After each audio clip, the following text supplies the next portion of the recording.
And we're live with Video Games Are Hard. Ladies and gentlemen, welcome to episode 30. I'm your guest, Ginger, and today we're going to be discussing some very serious topics. What color are my pajama pants? Not even I can tell you the truth. Here's the problem with this, okay? Oh, wait, the people can't see your god-awful neckbeard. They have no idea that it's me. You have to introduce yourself. Me? What? This is awful. I hate you. You're the worst. I think I did a great job. I'm average Trey, okay?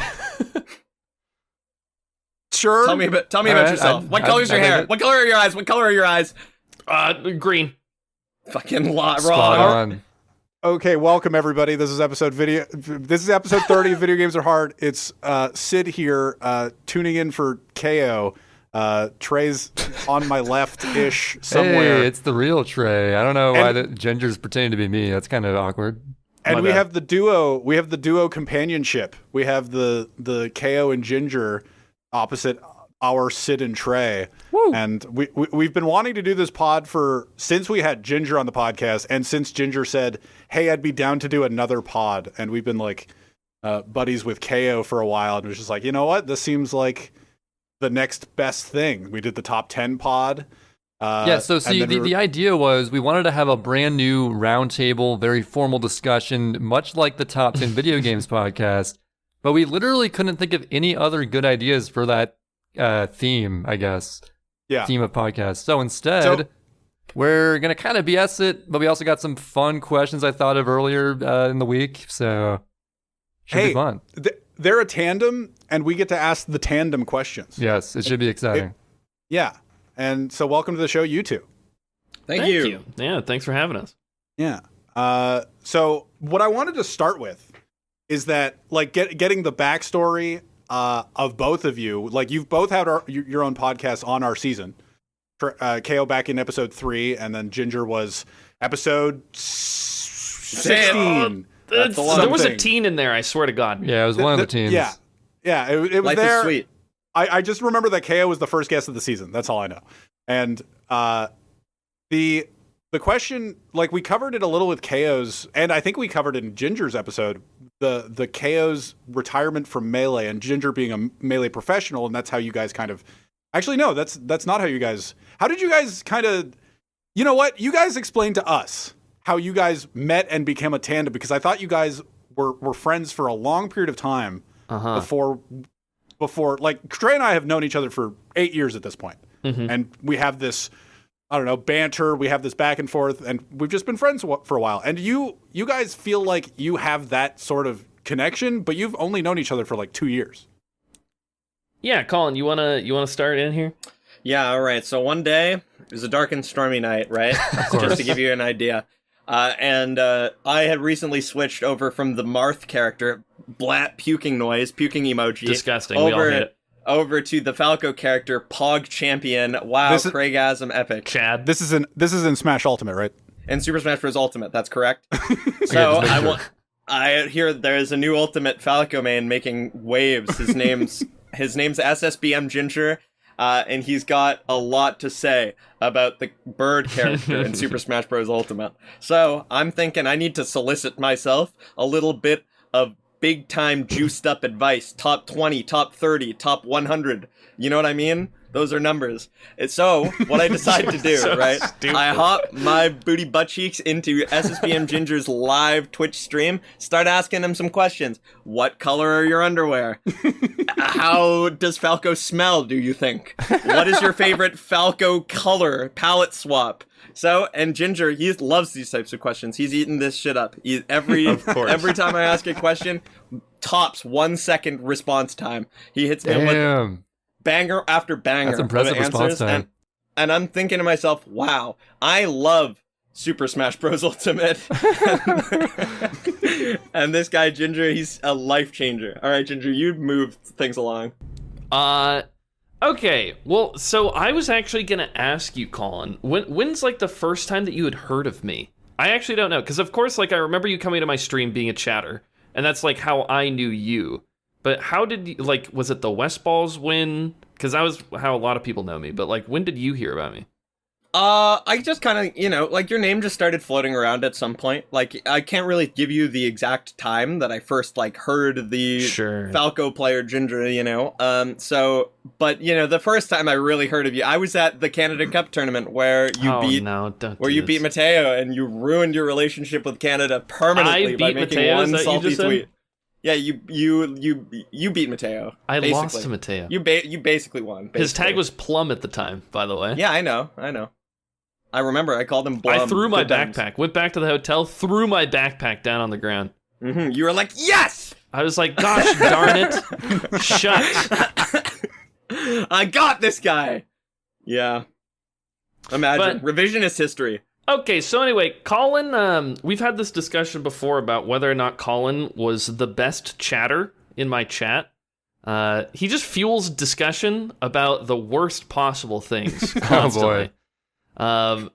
Yeah, any perversion you might have, he's just ready to talk about it. I leaped to the opportunity. What can I say? But I gotta ask, which account was it? Was it KO Alt, KO Alt Mobile? There's like 5 different accounts here. KO Alt 5, KO Alt 4. It makes a difference. KO_TV classic. What? Oh, the classic. True the classic. Yep. No way. OG. But yeah, this is a few years back. He was always in the chat. He was always being funny. And I feel like the time where Colin and I started actually connecting, I thought he was funny.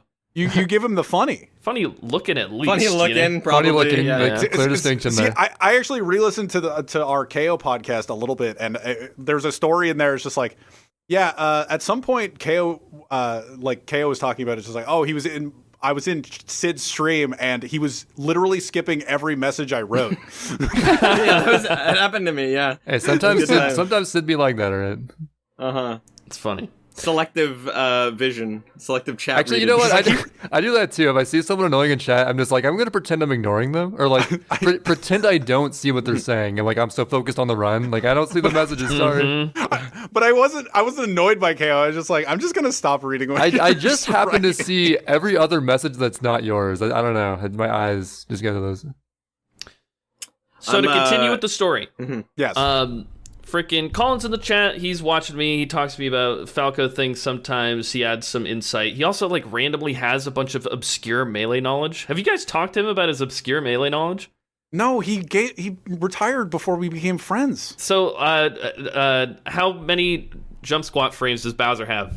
8. What about Zelda? That's on 8. That's on 6. Okay, what about freaking Mario? This is an ultimate, right? I just know them all. I know all the sauce. I got all the knowledge tucked away, the gross numbers. Have we talked about stuff? Have we talked about the fact this is Melee yet? This is Super Smash Bros. Melee. Yeah, the Ultimate was a lie. Super Smash Bros. Ultimate. That's right. Yeah. Melee. Anyway, so he's in the chat talking a bunch, and I don't know if you recall who started speedrunning Super Mario Sunshine first. Do you know, Colin? Well, not Trey. Well, Trey. Okay, this is how it happened. I guess technically it was me. Yeah, you're not wrong. It was you, Ginger. Okay. You basically like started practicing. I randomly saw you like practicing your Pianta to 6 one day. And this was before I ever started streaming. But like you had never like really, this isn't before I started streaming, but this is before I started running Sunshine. Yep. And you basically, you did a lot of practice, but you never actually like got a run together. You'd practice like the first half of the game, maybe the first like third, quite a bit, to like a decent amount. But you'd never actually like completed a run. I was the first one to ever complete a run by like a little bit, by like I don't know, a few weeks, maybe a month. Probably less than Wait, definitely so less than a month. You won the IRL speedrun of being first to complete a run. Exactly. Yes, I won the absolutely. IRL speedrun. Depends on I did. Wait, so does this tie into Ginger making you quit Melee? It does. Oh, yeah, I yeah. think. Okay. Yeah. Well, I just asked how they met. Okay. But we'll get there. Also, it was Theodel. Oh yeah, Whoa. Theodel beats all of us by a long shot. Wow. So I got into it first, then Ginger realized, I probably should learn the second half of this run. So he learned the second half of his run, had the most embarrassing speed run of his life. Come on, and man. actually cried real life I tears got like a live on 150 or something. As my I know, it was first sick. run. It was Sub-2? dope fresh. It was Okay. sub 2 on his first one. So one of the things about this is it was almost frustrating to me because I had spent a long time learning the first half. I think I stopped once it got to Pinna. I would like unlock the cannon. I even practice honey skip, and I would like do honey skip, and then I'd be like, no more. I just got to practice up till here. And then Colin's like up in my chat. He's like, yeah, I just did my first run. I learned the whole thing in like 3 days. And I was 3 like, days. What? I was like, you learned the entire run in 3 days? He's like, yeah, I got like this time. I'm like, Only what? like an hour and a half. Yeah. I was like, if this guy has that kind of time in 3 days, like, what am I doing practicing for a month the first half of the run? I was like, I should just get a run on the board. So Colin kind of inspired me to start actually completing runs in Super Mario Sunshine, which was cool. And then I recall rating Colin when he was streaming. He was like a 10 viewer Andy. He was living it up in the world, double digits, which was nice. Big double digits. I rated him, and I watched his stream, and he was being silly and entertaining, and also pretty good at Super Mario Sunshine, at least arguably comparatively to the general population. The 6-year-olds. Yep. But then I was like, oh, this guy just streams, and like we're kind of on the same grind. Like he's kind of a Melee player. He also plays Super Mario Sunshine. He's really funny. He's also streaming, so. A lot of the times, Colin would just be up hella late after my streams. I'd rate him. I'd watch his stream. We'd talk. I'd be in his chat. He'd be in mine. I feel like, yeah, that's kind of how the friendship started. The golden era. Yeah. Interesting.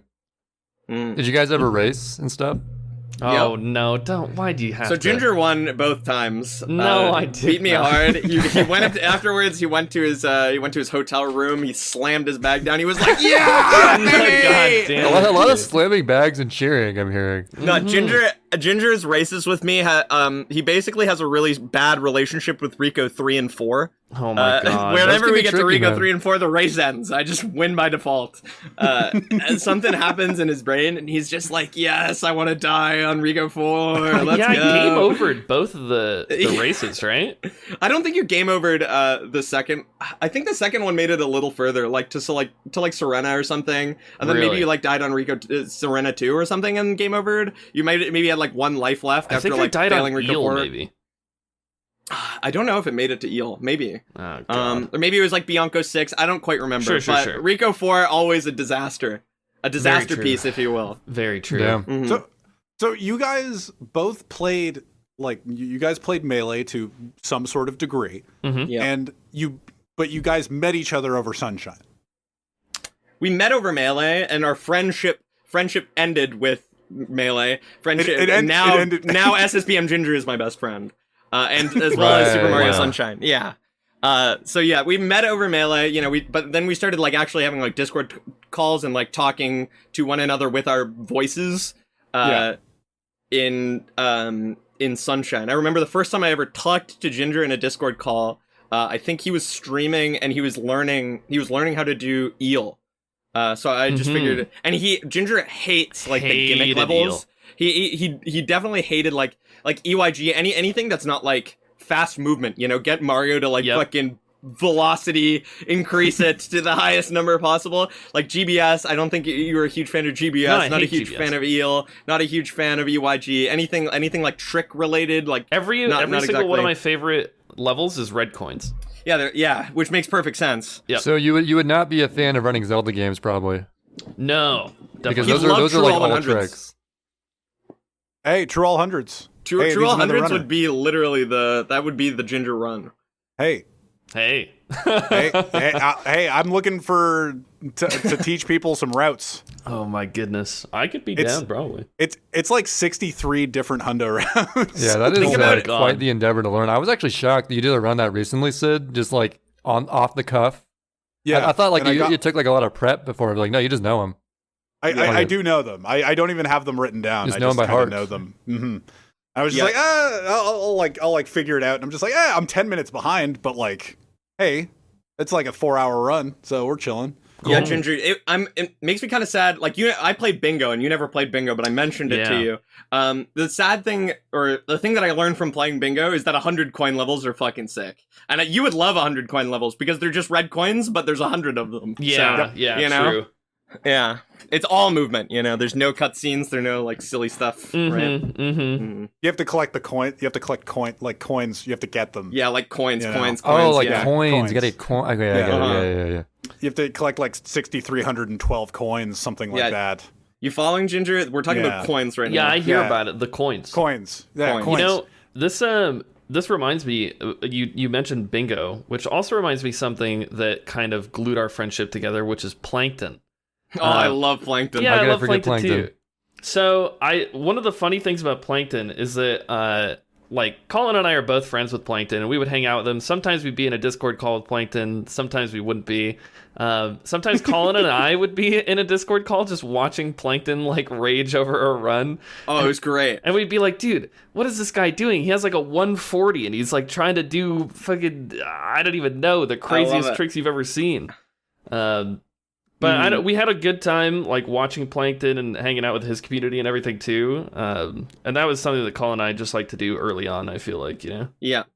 Yeah, Plankton's another, weird link between the Sunshine and Melee communities. He's a weird Link. Yes, he's a weird. He actually plays Link, so there you go. To the he didn't like me at first because I insulted Link players. That's hilarious, and they deserve it. And we will not take it back. Nope. Plankton, feel free to come on and defend yourself. Yeah, but like I am to Ginger what Plankton is to Chillin' Dude, basically, right? So. Chillin' Dude, he's like, Plankton's like a Chillin' Dude goon, always hangs out in Chillin' Dude's chat, blah, blah, blah. And like, I was the same thing, but for Ginger instead, It's pretty interesting. The parallels, I'm just Plankton from an alternate universe. That's okay, me. so, you're going along with Melee and Sunshine, everything is going swimmingly. But then, what lets you want to retire from Melee, Kao? So it was a dark and stormy night. Again, of course, man, these dark and stormy nights always have things happening. You need to like move somewhere where it doesn't storm so much. Like, goddamn. It was dark and stormy, and I was on a little stage that Ginger is very fond of. He knows the stage well. Is it Final Destination? It's not Final Destination. It's Rico 4 again. We're back on Rico 4. And so Ginger and I had like a little era, and by era I mean like one day, an era where we were like for hours and hours just playing Rico 4 ILs, like only in secret. Sid was there too, right? Mm-hmm. Sid was there as well, and you're mixing up 2 days. Oh, am I? Yeah. So. What the thing is, this whole story happened where Colin and I were like, "Fuck Plankton, we got to beat his Rico 4 time," because Plankton was really proud of his Rico 4 time. One of us did. One of us beat him by a decent bit, I'm not going to specify. It was me. It was not Colin. Colin could never have done it. It was impossible for him to do it. But I beat it too. I beat it too. You also beat it too. Yeah, fuck Plankton. I beat all y'all. So you did beat all of us really quickly. Fuck you. Like really badly too. Really badly. So anyway, that was a whole day, which was funny. We spent like 6 hours on Rico 4 just trying to bot Plankton's time, which was cool. Yeah, that was the first time that, one of the first times I was in a call with Ginger, and I was just like, all right, I'm here. We're playing, this is the game that I play. Yep. Good times. Good times. But there was also a day, and it was pretty early on into like our friendship of like you and I doing runs and everything, blah, blah, blah, blah. Where I was just chatting in your stream. I was typing to you, and you were just grinding Rico 4. But you had, like, baby strats. You were doing, literally, like, you were new to the game, learning how to do Rico 4 real slow. And, you were talking about how, like, sad you were. Oh, no. Dark and stormy night continues. It was dark and stormy. And I was essentially just like, dude, what's got you down, or whatever, Like, what's going on? And then you were like, man, I just, like, every single game I play, I just lose interest in, and, like, Melee is supposed to be this thing for me, but, like, I haven't gotten that good over this period of time, and, like, characters, blah, blah, blah. I was like, yo, let's, like, get in a call and, like, talk about this, because this sounds some, like, serious stuff. Do you remember this? Yes, big time. Yeah. So I feel like this was the time, the conversation that felt like, to me, was the end of your Melee career, you know what I mean? Yeah. Yeah, this is it. Mm-hmm. Kao saying big time makes me think he doesn't remember it. No, I totally do. Totally remember that. Yeah, big time. Totally remember this. Big time.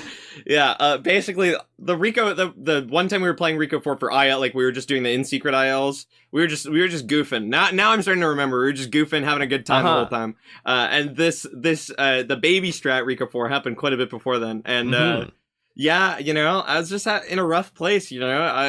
I was struggling. I'd played Melee for like 5 or 6 years. Competitively, I wanted to go places, but like, I was stuck in sort of like a plateau, and my biggest problem was like I didn't feel any desire to play Melee. Like whenever I played Melee, I was just waiting. Like, and when you have no desire to play the game's not really fun for you. It's really, really hard to keep yourself focused on like the minutia of like, like, oh, is this like, oh, this Falco's like spamming roll. This Falco, he always ledge dashes, and you're not like looking at the game. You're just playing on autopilot. So you're not actually thinking really about improvement. So you improve really, really slowly, and then the slow rate of improvement just drives you further and further away from the game. So Ginger hit me with some sauced up advice. Yeah, I mean, it was a pretty long conversation, but something I say to a lot of people, and this is just to bounce off of what you said, Colin. I don't even remember exactly what advice you're referring to, but something I say all the time is that like you have to be able to care enough to try. And that's kind of what Colin's getting at, right? Like, he felt like he was at this point where he couldn't care enough about the game to try to win.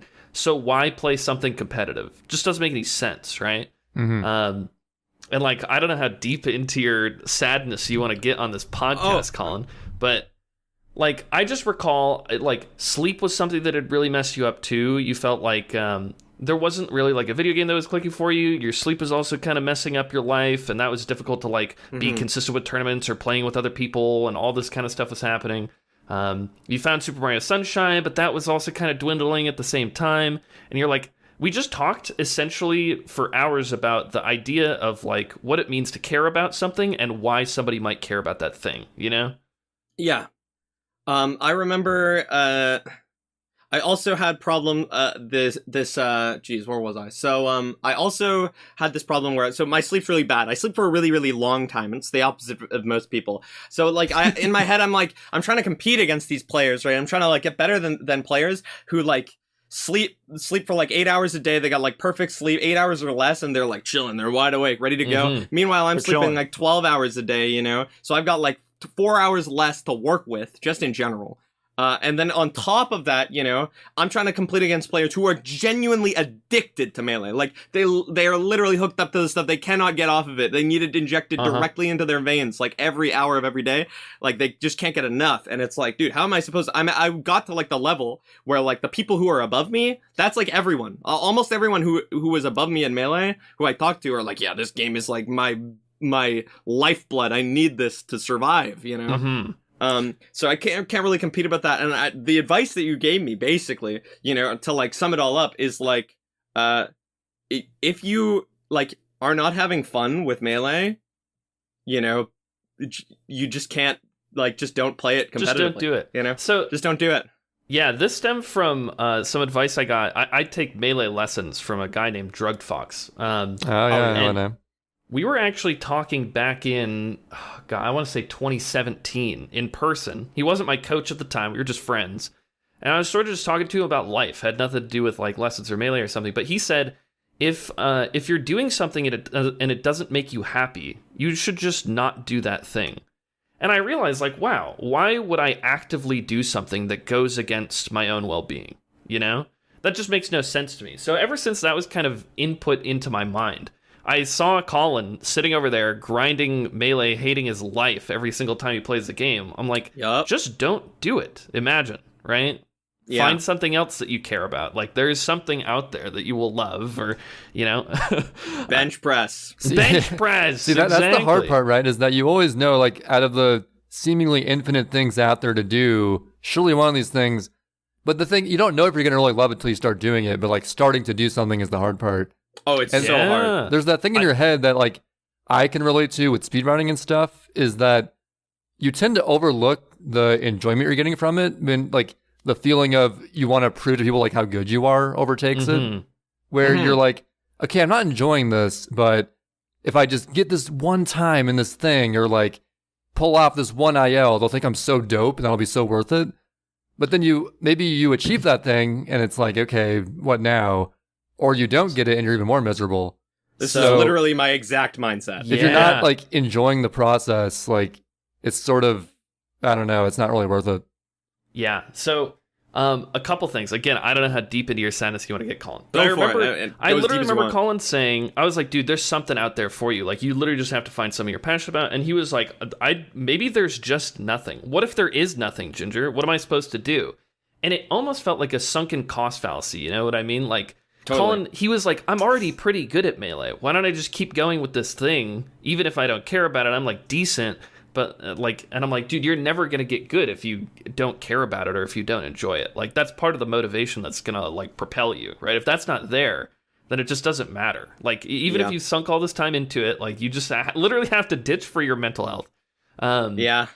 And if I recall correctly, it's been a long time since we talked about this, but there was like a player that you were never able to beat, and that was really frustrating to you. Yeah, talk about that a little bit. So there's a Sheik player in my region, in my city. My city is in Peterborough, Ontario. Yes, Average Trey, Peterborough. Yeah. Yes, Average Trey in Peterborough, Ontario, and his name is Average Trey. He was quite good. And he plays Sheik. He was quite good, and I could never. Oh, he's got a really nice Luigi too, I hear. Insane Luigi. He's also incredibly attractive. Oh big. Yes, I can see him now. It's insane. It's wild. Full head of hair. He's looking sharp. Boom, looking sharp. And basically, this player Trey, I just can't beat him. You know, like I'm playing Marth against Sheik, so I already feel like I'm kind of at a coming at him at a disadvantage. You know, I feel like the Sheik Marth matchup's like a little easier for Sheik than it is for Marth. Which I still feel like that's true, at least at like certain levels of the game, but like, you can't have excuses like that. Like that's like baby excuses. So, I did my best. Like I tried my best to beat this Sheik player, but I felt like no matter what I tried, I just couldn't do it. And I could beat him. Like I had beaten him in sets, but what I really wanted was to double eliminate him in tournament. Like I wanted to go to a tournament in a double elimination bracket. I wanted to beat him in winners, and then I wanted to beat him in grands. Wait, so who actually was this Trey aside? It's Average Trey. No, it's some random guy. So it doesn't matter who it is. Sark. No, you said it's Trey. Yeah. I love that guy. He's great. But I love Trey too. He plays a lot of RuneScape. I just couldn't do it. I could take sets off of him, but I could never take 2 in a row. I could take him to. There was a horrible set which I have a clip of on Twitch, which I can find. But basically, game 5, last stock. He's on Fountain of Dreams. He's recovering on the left side on Sheik. I'm playing Marth. This is the easiest edge guard in my life. But I kind of choke it. I miss a forward smash on him, and then I go to shield because I missed the forward smash. He's recovering, and I'm like, this guy's gonna try and hit me. Oh no, he's gonna not gonna grab you or something. Well, it didn't really matter what he did ended up doing, because when I hit the shield button, he pushed me off the ledge and I air dodged and died. Oh no. Yeah. So, he literally said out loud while I was edgeguarding him, "Good games," Whoa, no. And then I air dodged. That's some villain shit, bro. Mm-hmm. That's like the third or fourth. I think that's the second time I've lost to him in game 5 by SDing. And it might be the third time that I've lost to him. Like, it's a hell of a mental block. Through SDing. Yeah, it's horrible. Like, as he was recovering, he was saying, "Oh, GG's, it's over." Yep. Like, I've lost. Like, I've lost, yeah. Oh, yeah, and then, okay, I misinterpreted that. Because Trey said villain shit, and I'm just like, no, I think you're mishearing this. Yeah, I interpreted it the opposite way around. Sorry. No, yeah. No, he's just like, GG's, I lost. Like, he's defeated. That's some hero shit. He's the hero. You're the villain. Lose and go home. And I'm ready to party it up, bro. My friends are like commentating. They're like, he's the hero. He's going to save Peterborough. And then I botch it and I throw it all away. So I just had this horrible mental block. Then up and coming player Faust, Jigglypuff main, also kind of hitting his stride, starting to beat me in tournament. And now I've got to play against a Jigglypuff puke emoji. Yep. So my motivation to play melee all-time low. I'm hitting an ATO. So Atlanta. Yeah. Atlanta. I'm hitting Atlanta. Yeah. Hitting up Atlanta. But yeah, that's basically, I feel like that's pretty much the long and the short of it. That's I don't quite know. The story. Pretty much the skinny. Yeah, I was just like thinking that we'd go through that because it's an interesting, like, have you found something at this point that you're like motivated to do, or since Melee, anything like that? I know this is like really deep interviewee. I know this wasn't the intent of the podcast, but like, I'm just wondering if so. I've been going to the gym. I've been hitting the gym, trying to make gains, and that's been pretty awesome in like a bunch of different ways. It's very therapeutic. The great thing about going to the gym is like you might not like have fun going to the gym. Fun fact about going to the gym, for the first month, I basically threw up at the gym every time I went. Oh. Not exactly every time, but it was hard. very, very close. It doesn't mean I'm working hard, but I solved that afterwards. It had to do with breathing. If anyone watching this has the exact same problem, try not holding your breath. Yeah, try breathing. Oxygen, good. But like, I found that's pretty helpful. It's nice because I've always had like a decent bit of like issues with self-confidence, especially related to my appearance. I don't think I'm the best looking guy, blah, blah, blah. But like hitting the gym has really brought my confidence up. And that's nice. It's something that I kind of enjoy the results of. Seeing like your strength numbers go up is also pretty addicting because it's something that you just like linearly get good at and it's better at. And you like, especially early on with newbie games, you get good like so fast. And it's like, it's cool to see that. Yeah, and it's quantifiable. It's quantifiable, and that's great. Unlike melee skill, which is like somewhat quantifiable, right? Because you have your tournament results and stuff. But like, you can beat somebody because they're just playing worse. Because maybe they SD'd Game 5 last dog. Maybe because they SD'd Game 5 last dog. Maybe that's why you win. And then you go back to your hotel and throw the backpack. and say, yes! the bench press never SDs. Bench press never SDs. You see, actually, I want to make a point with this, actually. I think this is the main reason why I never got fully motivated. Or like, there was a period back in 2015, I shared this in the Chill Dude episode, season 1. I wanted to get serious about Melee. I saw the doc. I saw the tournaments going on. Like, oh, Mango is so sick. The 5 gods. Oh my God, it's so crazy. I wanted to get good with Luigi. So, I switched to Sheik later. But anyway, yeah, I wanted to like actually get into Melee. But the main deterrence, the thing that couldn't keep me as motivated as speedrunning did, was that speedrunning, it's you versus the game. It's a very objective thing. The game's not going to change from day to day, whether it's a sunny day or a dark, stormy day. The game's not going to change. So it's a dark, stormy day. Like how you do in the game, it's extremely easy to see your improvement in results. Whereas in Melee, like sure, you can see your improvement like in tech skill or something, but against the same specific people, they might be playing bad one day or good one day, or like they're improving. And it's like a lot more malleable. And I think not seeing as clear indication of how good I am, just maybe not be able to stick to it as well. So I think that's the main thing with that. Well, it's funny because while Kao was saying like the linear trajectory of like just like weightlifting and all that stuff, I was thinking like, oh, Vanquish lately has been just kind of that for me. Like Vanquish got hard. It's just like, oh, I got a 3-hour jump and then a half an hour jump and then a half an hour jump. And I'm sitting there going like, this is cool. How long is this going to last? Yeah, I think I'm just obsessed with the speedrunning, seeing the clear objective times go down type of deal. Yeah. So, well, it's not like, your leaderboard time won't go down. Yeah, because I never improve. Yours won't. You suck. I suck. Do you have any feelings on this, Ginger? I feel like there are ways that I somewhat can feel like Melee, like when you, for instance, like when you start like seeing things and you start like actually like reacting to like what's going on in the game, I feel like that sort of is a quantifiable improvement. You know what I mean? Yeah, it's extremely difficult for most people to understand if they are dealing with situations in a better way than they had before. Because something about Melee is that you can make a quote-unquote good decision and still get completely four-stocked. You could make a good decision in every single situation, and you can get four-stocked. That's just a part of life when it comes to Melee.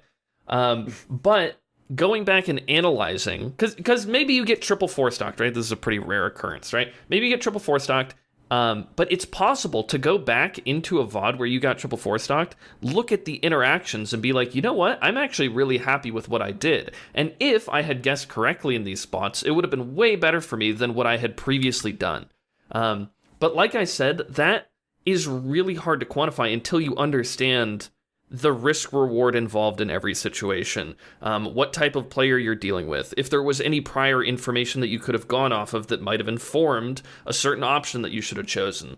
And until you have that analytical sense of the game, you literally are bound to tournament results. This is just how it is. And exactly like you said, Trey, like sometimes you beat someone because they're having a bad day, maybe you lose to a worse player because you're having a bad day. And that's just kind of how it is. And the main thought I'm having throughout this entire conversation, I try to think about this a lot, is the idea of who deserves what, right? I used to think all the time, I'd be really frustrated by the fact that Hungrybox was #1 in the world, while I know I'm practicing at least 10 times more than him. I'm like, why is it that this guy deserves all the glory and the money and the fame? Like, why does he get to be the best in the world?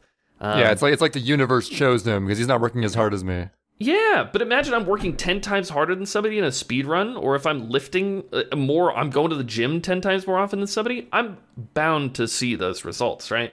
But there are just so many other factors within Melee that a lot of times your efforts can be fruitless, you know? Yeah. Yeah. Yeah, I feel like I never even got to a level where I need to get super analytical. I was still like at the base of the mountain, but I don't know. I just got turned back early on. I was like, it's not for me. I like watching it though. So one of the hard things too, especially early on, I talk about how progress isn't linear in Melee all the time. It's more of like a 3 steps forward, 1 step back sort of system. And most people that end up quitting the game get frustrated by the step back. Like, they learn how to wave dash or L cancel, or maybe they hit a bread and butter combo, like Luigi, maybe you're doing like, down throw, down smash, or up throw, you want to know or something. my famous Luigi combo that I invented? Oh, what's that? Hit me with it. It's especially good against fast fallers. Up tilt into up tilt into up tilt into up tilt. Classic. That's the invention. I invented that. It's really solid. Not classic. Invented Not classic. by a train. New school. New school. Actually, I pulled that one off at EVO 2017. Fun fact. Oh shit. I still went 0-2, but it was a sick combo. Nice. He went out 0-2 and went on to win the tournament. Yes. As well. It was glorious. So what were you saying? Yeah, so maybe you learn a new combo, maybe you learn a new piece of tech skill, and now you've like unlocked a skill tier that you're able to exist within. But generally, when you're like implementing a new thing, and maybe this actually also works with speedrunning sometimes, right? Like maybe you learn how to do like a glitchy wall kick that saves, 6 seconds or something. But as you go for it and you miss it, maybe you end up killing more runs or something like that, right? So as you're learning more complex and difficult things within Melee, it's really common to attempt to implement that new difficult thing within the game and then fail or do it in the wrong spot, and then be like, well, shit, I worked this hard, I figured out this thing, and it like literally doesn't even matter. I fall into the trap of I'll learn something difficult just on my own, try to do it in an actual match, end up getting punished for trying to do it poorly, and end up just reverting back to my old self of not doing it and like never learned anything and like actually use it in matches. It's like a constant cycle of that.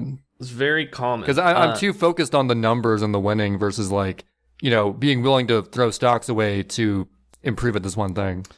Yeah, and it can be really hard to see what's worthwhile and what's not, Yeah, Totally.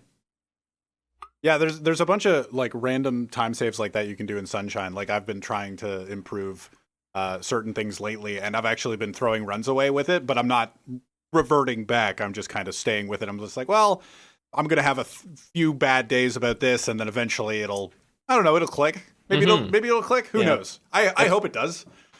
Dare I say, get a feel for it. Yeah. If only there were some way to quantify how much time double shine grabbing saves. Yeah, There's no way to know. Exactly. Should I double shine grab? Like, where's the time save?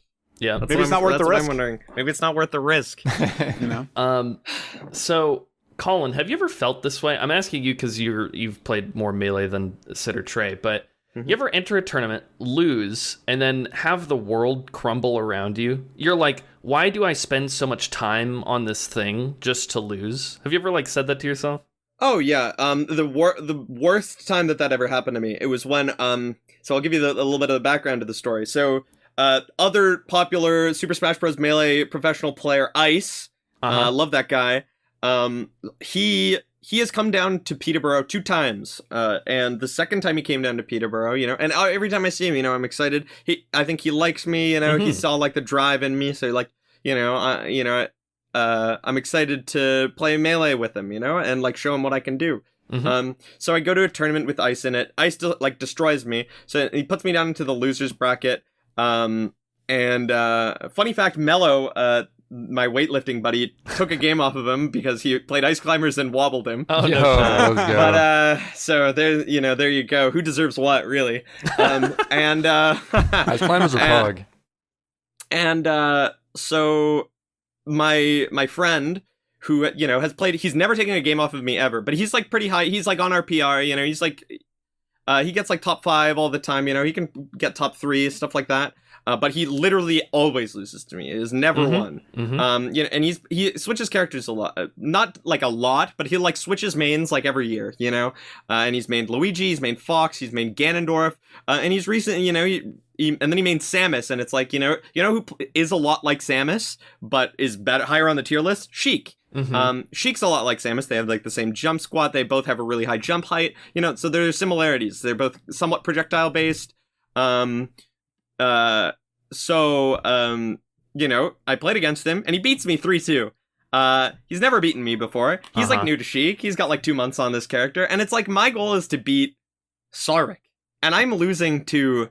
Now I have to get through this like random guy Caleb, like who I've never lost to. Suddenly, this guy's now an obstacle to me. Like this, there's just like, what is even the point?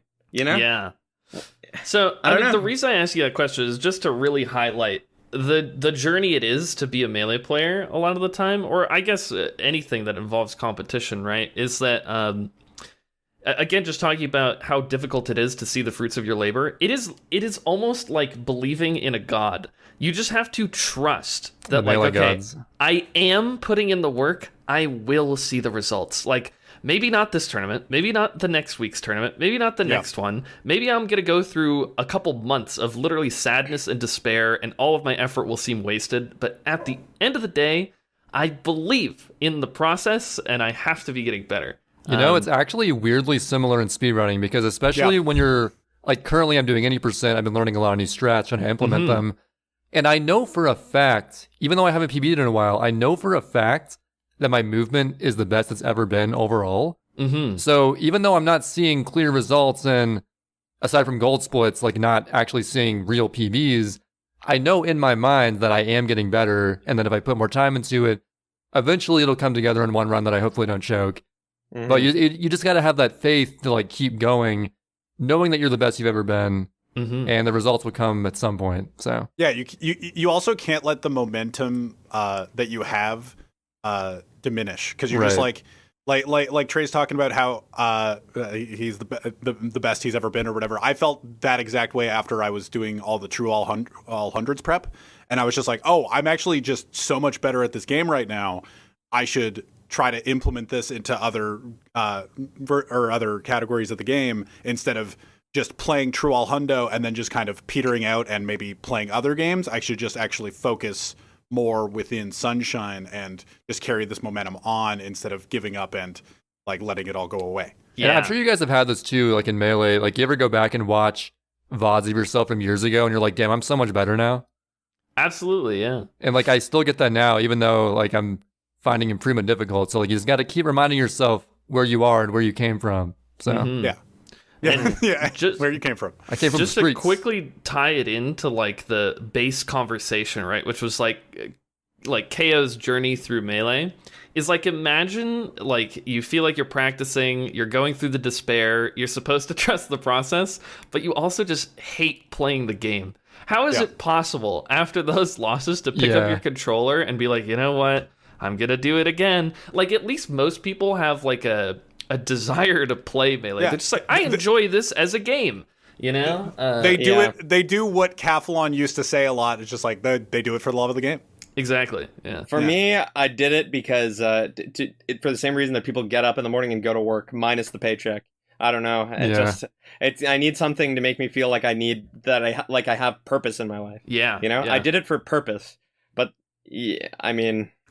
And you see where that gets you, Ginger, I have a question before we like go on to whatever we're going to. Have you ever felt this way about Melee or any other aspect of gamerdom? So, like be a little bit more specific with that. What do you mean? Well, like, have you been in a dark spot with Melee? Have you had the questions, not the same questions that Kao asked, but like, have you, like instances where you go back to your apartment, or the room, throw your bag down in victory. You're like, yes, I did it, yes. And maybe then or sit in the shower, or like just think about whatever set that went on and debate stopping playing or whatever. Yeah. So this is a great time for a self promo, isn't it? Awesome. I actually just put out a video called Perseverance, the Story of Ginger on my YouTube channel, which just describes my Melee career. And something that I say in that video is that people ask me this question all the time. Ginger, have you ever considered quitting? Ginger, do you ever like hate Melee or whatever? And I always say, because people come to me and they're like, I'm considering quitting. Have you ever felt like that before? Like, how do you get through it? And I'm like, I have thought about quitting this game more times than you have picked up a controller to play it. I like that. I like that. Every single time I lost a tournament, like, what am I doing with my life? Should I be doing something else? Like, imagine if I invested these 20,000 hours in fucking music or some skill like trading stocks press. or whatever. Bench Imagine press. you could be curing cancer right now. Yeah, I could be doing so many things. And the thing is, I know I'm a driven and dedicated person who can become good at essentially anything. But imagine if Rico Four. Except for Rico Four. Yeah, that's impossible.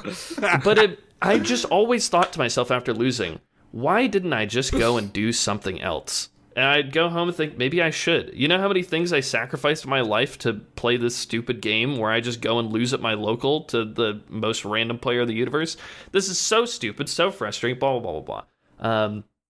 But at the end of the day, losing is generally the biggest motivator for me. Because I always think I just never want to feel like that ever again.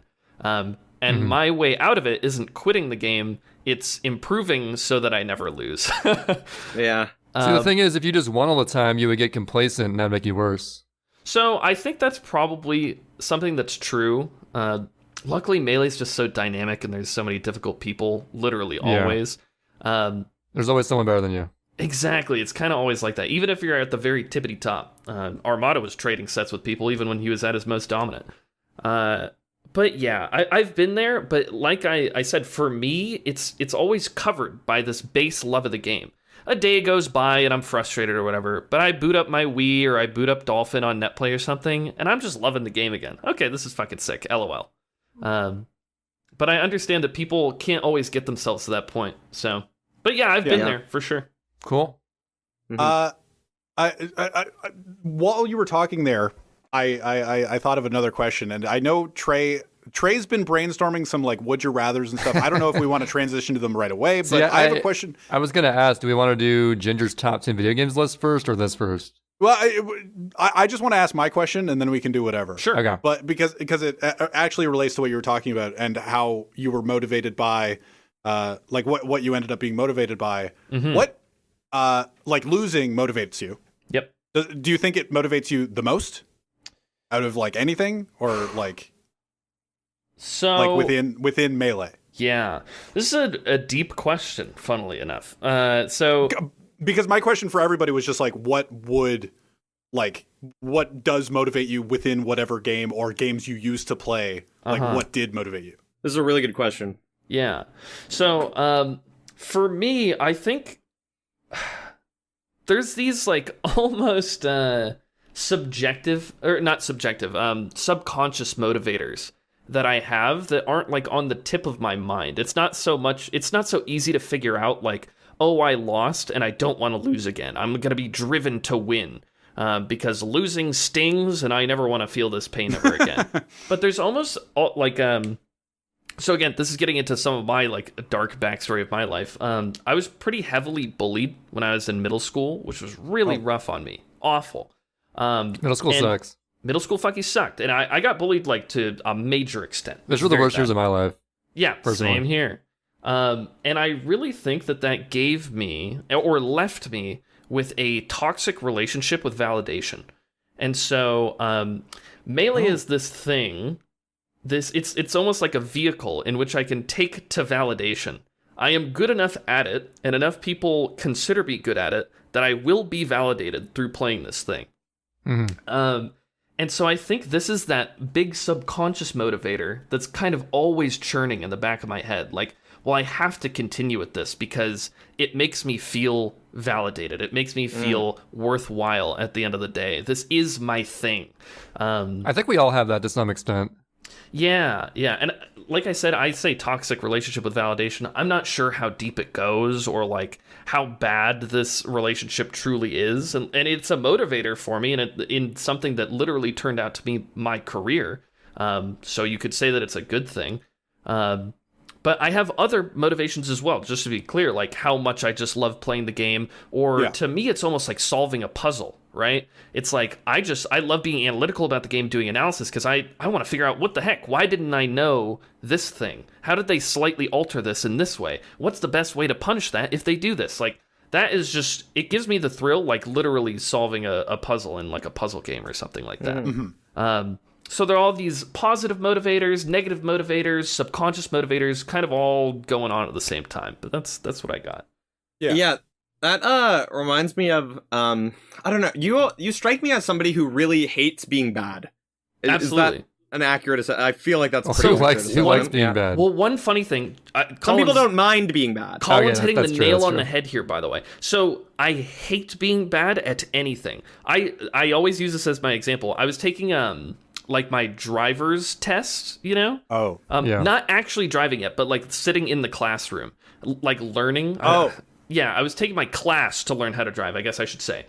Sure. And I was called up in front of the class to answer a question. They had they drew it out on a whiteboard and they had me like answer it, and I was wrong. And the whole class laughed at me, and like even the teacher made fun of me.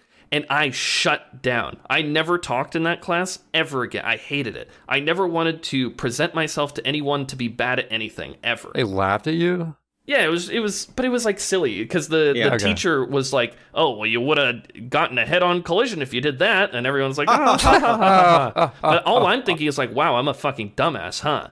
I think that's what Colin's getting at. Anyway, keep going. Yeah, no, I mean, it's pretty much, it's really, really like, I think some of the reason why you struggled to, like, start your first run, maybe not exactly struggled, but, like, you didn't really want to start your first run of Sunshine. And when you had your first run, the whole time you had your first run of Sunshine, you're just like, I want to reset. Can I reset? Can I please reset? Like, and I'm just like, no, dude. Like, you have, and you're like, this is so embarrassing. Like, you die on Rico 6, you're like, this is the most embarrassing thing I've ever done. I didn't think of it like that, but that's absolutely correct. I was so anxious during that run. Yeah, because you just you strike me as somebody, and you are somebody who just hates being bad. Like, you just can't stand it, you know?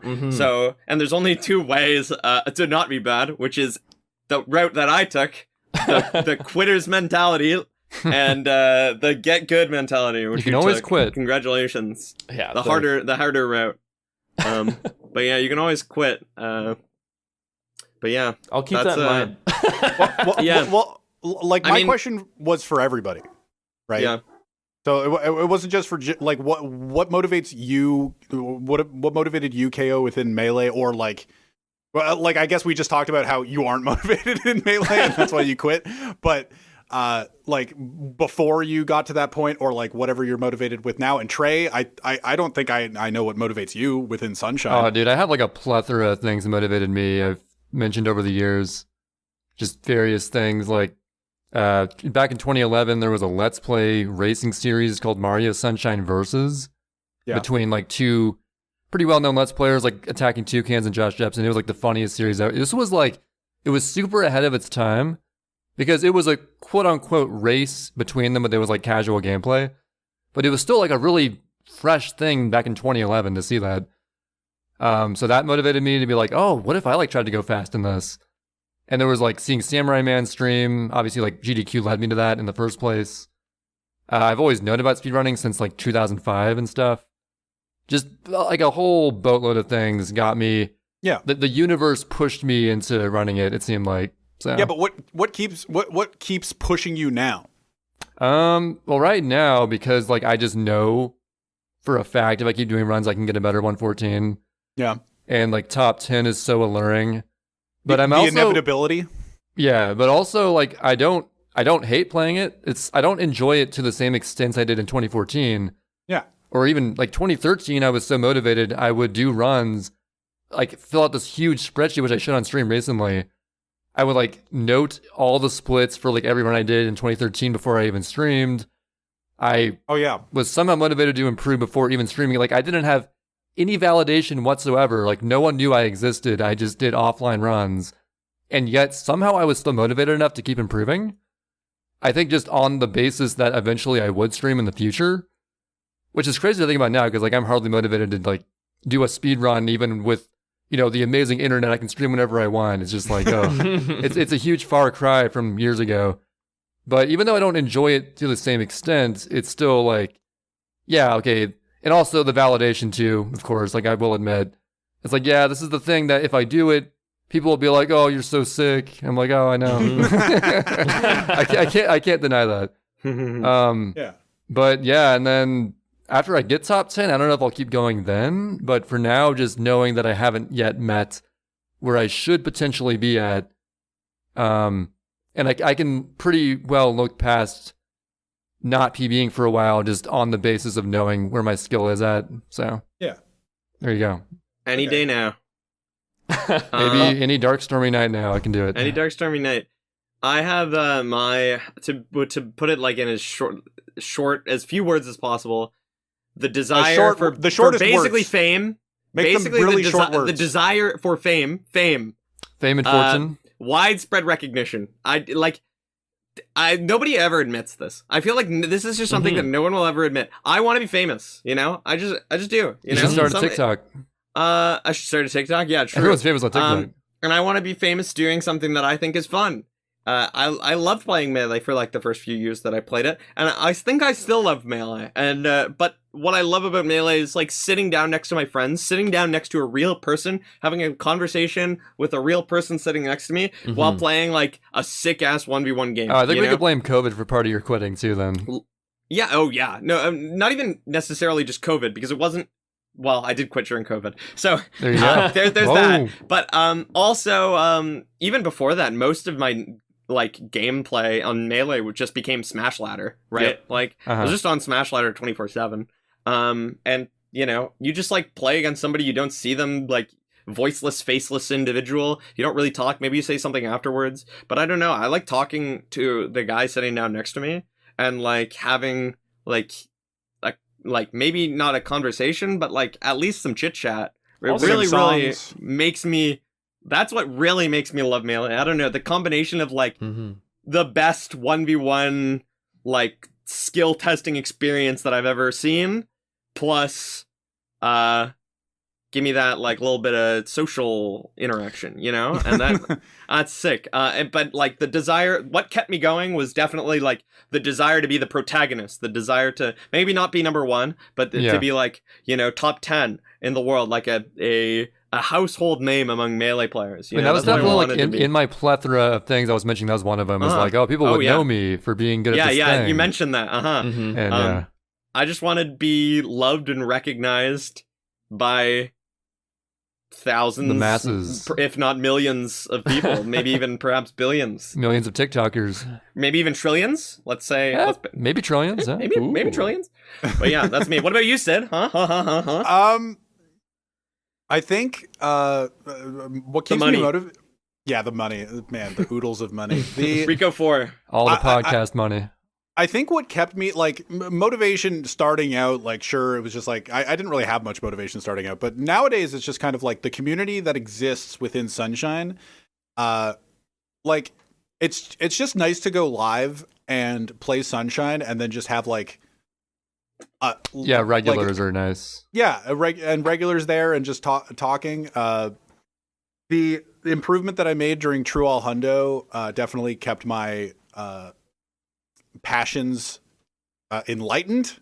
Is that a word that I can use there? I don't know. I like it. I'll allow it. The improvement made there just made me realize that I could be way better than I thought I could, instead of being like this niche 96 shine guy. I was just like, oh, okay, well, I'm actually good at this game. Instead of like, oh, I'm good at this one category that nobody plays. I think I'm actually good at the game. So then I translated that to any percent and then got the 115. And then since, but like the reason that I thought of it while Ginger was talking and his like, oh, I lost, I'm more motivated than ever, or like whatever, like motivation from the negative aspect, but like in some respect, sure, everybody goes like, oh man, you're sick or whatever, but there's that one comment that goes like, oh yeah, but this person's way better.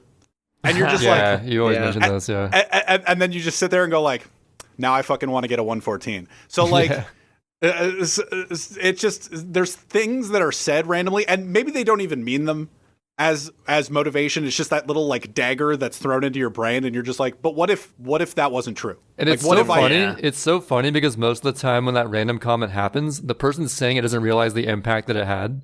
Yeah, they're just saying it as like a random like offshoot comment, like, oh, so and so is really good now, and you're just sitting there like, this fucking guy, I'm gonna prove him wrong, right? Yeah, it's just like, oh, it's like when comedians talk about their motivation to go on stage and be a stand-up or whatever. It's just like, oh yeah, I was flirting with this girl once, and like I've heard this so many times from so many different comedians, I can't like even. There's just so many where it's just like, oh, I was flirting with this girl once, and they went, oh, this guy's so funny. And you're just sitting there going, and they were sitting there going like, ooh, I need to out funny this guy. And, but with me, it's like speedrunning where it's just like, oh, I need to out speedrun that guy. So you gotta out funny that guy. I gotta out funny that guy. So that's why I thought of just like asking all of you, because recently, or like, the reason that I started like learning the newer strats that like Trey already knows for like years and years, and I was not years and years, but like years and years. Yeah, I've been doing GWKP on a 3 for years and years now. But I haven't. like the strats that Trey known for a while, and I could have invested some time in order to learn. I don't know, a year ago, and probably made my 115 grind a lot easier. I just didn't until recently, and I was just like, it's just that one moment everything clicked, and now I'm actually trying to improve that. But then I'm also like doing Vanquish and stuff. So yeah, it's a mix of like, oh, the community, like, sure, there's a mix of a lot of motivations, but the negative aspect, I'm not saying is like what's pushing me right now. It's just like, it's powerful, and that's that's what Ginger was talking about made me think of that. So yeah. All right. Well, you got more stuff? Trey's got it. No. You got it. Okay, we're about an hour to this podcast, and I wanted to turn it over. I got a question. All right. Do we want to do, because it's 15 minutes before this started, because, you know, KO, Sid, me, and Quan, we did our top 10 episode before this a few weeks ago. Actually, quite a few weeks ago. Yeah, definitely a few weeks ago. So then, in our solid preparation for this one, Ginger made his own top 10 list in like 15 minutes before it started. So I'm sure it's an infallible list I'll never regret saying. True. Do we want to do that first, or? Yeah, I think so. Okay, let's do it first. All right, Ginger, what is your top 10 video games of all time? Let's go. All right, are we starting at number 10 or number 1? Gotta be starting number 10. Number 10. Right? All right. Yeah. Number 10, Mario Kart Wii. Oh, that's a banger. That's a banger. That's a banger. What are you talking about? No, it's crazy. That's on my HMs, baby. I actually never owned that game, which is really weird. Wow. I won a Mario Kart Wii tournament. Ooh. Do you play with do you want to like see when we did the top 10 pod? I know you didn't listen to it, but like we went into like why we liked the game. Oh yeah, I guess you could explain like after you say it, I guess, yeah. Yeah, so at least at the time when I was playing Mario Kart Wii, I used to play it a ton just like with my family around the house, which was cool. But I would look up videos of people doing time trials and becoming like better and better at that. And it was sort of this grinding process that was really cool to me. I learned that like Funky Kong on a certain bike or a certain car would be the fastest on a certain map. And it didn't make sense in my brain at the time. Like, I was a pretty little kid when I was playing this, but I still loved it. It didn't make sense to my brain at the time because I was like, well, imagine you hit a wall. Like, your acceleration's so slow on those cars that, like, what would be the point of doing that? And I was like, whoa, they're not hitting walls. Never mind. This is fucking... and so I pushed myself within time trials, and I also just like racing against other people. And like I said, I won a tournament playing it, which was cool. Which was literally, it was essentially just doing a time trial against another person while they were on the map, which was fun. But learning like really like carefully placed tricks and like small shortcuts that weren't intended in the game, kind of like Melee, now that I think about it, right? There's just like a bunch of things that make you go faster that weren't necessarily intended. It was just really fun to grind out. Did you learn any ultra shortcuts? You mean like round or lap skipping tricks? Yeah, the big shortcuts, basically. Uh-huh. I never really did any of that, and I know that those sorts of things were possible, but they just seemed like glitches to me and not really like fair. Yeah. Like, what are we gonna race and like both of us try to pull off this trick like faster than the other? Yeah, I was more about just like completing the course as kind of intended, I guess. I don't That's know. My the thing, rules right? around It's it were like shaky. I used to run Double Dash, and like all the time trials, they don't allow shortcuts on them, even though there are some shortcuts. But yeah, and it's kind of a funny thing. Like Double Dashers sort of jokingly have a salty spot for Wii because it's more popular. Jokingly? So we always rag on Wii for that. I was like, fuck Mario Kart Wii. But, no, I respected that. I respect it. So. See, what's funny about Mario Kart Wii is that Mario Kart Wii is the only Mario Kart that I've owned that I barely played. Really? I was just like, I played like a little bit of it, and I was just like, whatever. And I played more Mario Kart 8. I think I played Mario Kart 8. I think I played more Mario Kart 8 Deluxe. And I'm just like, I don't know. It just like never grabbed me. And then when people come out of the woodwork and go like, man, I'm a huge Mario Kart Wii fan, I'm just like, huh. I'm always perplexed. I think for me, it was honestly just that Mario Kart Wii came at the right time, where I just had a lot of time to play video games, and like I owned my own Wii and my own TV, and I was like just able to grind as much as I wanted to. I also played a lot of Double Dash, but I was kind of busier with Melee when Double Dash was like kind of a thing. And then Mario Kart Wii came out and Brawl was out, so Melee was dead. So I just like, it came at this time where I was just playing other games, and I had to fill the void of like the 6 hours of Melee I used to be playing every day. And so I honestly think it's just because of the time I devoted. Like maybe if I had a bigger motivation to play Mario Kart Double Dash at the time, maybe I'd find out that I love that game more. But yeah. Honestly, Double Dash, like it's pretty good casual. There's not a whole lot to it though, to be honest. I realize there's like only 16 tracks and stuff, but right. I love Mario Kart Wii and I love Mushroom Gorge. Me and Mushroom Gorge go way back in grade 4. I just played Luigi and I would just race myself like all the time. I'd race myself hundreds of times. And I remember like I just hated Funky Kong. Also, Funky Kong's impossible to unlock, dude. I don't know if I ever even unlocked them. But basically I remember playing Mario Kart Wii on like Mushroom Gorge, and like I would watch like whoever was number 1, you could just like look at their ghost, right? And I remember the day that I came home from school and I go to look at number 1 and it's some Peach doing the ultra shortcut for the first time. And I'm like, what is going on? That'd be crazy to see. Yeah, I saw it. It was crazy. Anyway, that's my 2 cents. So the next in the, what is it?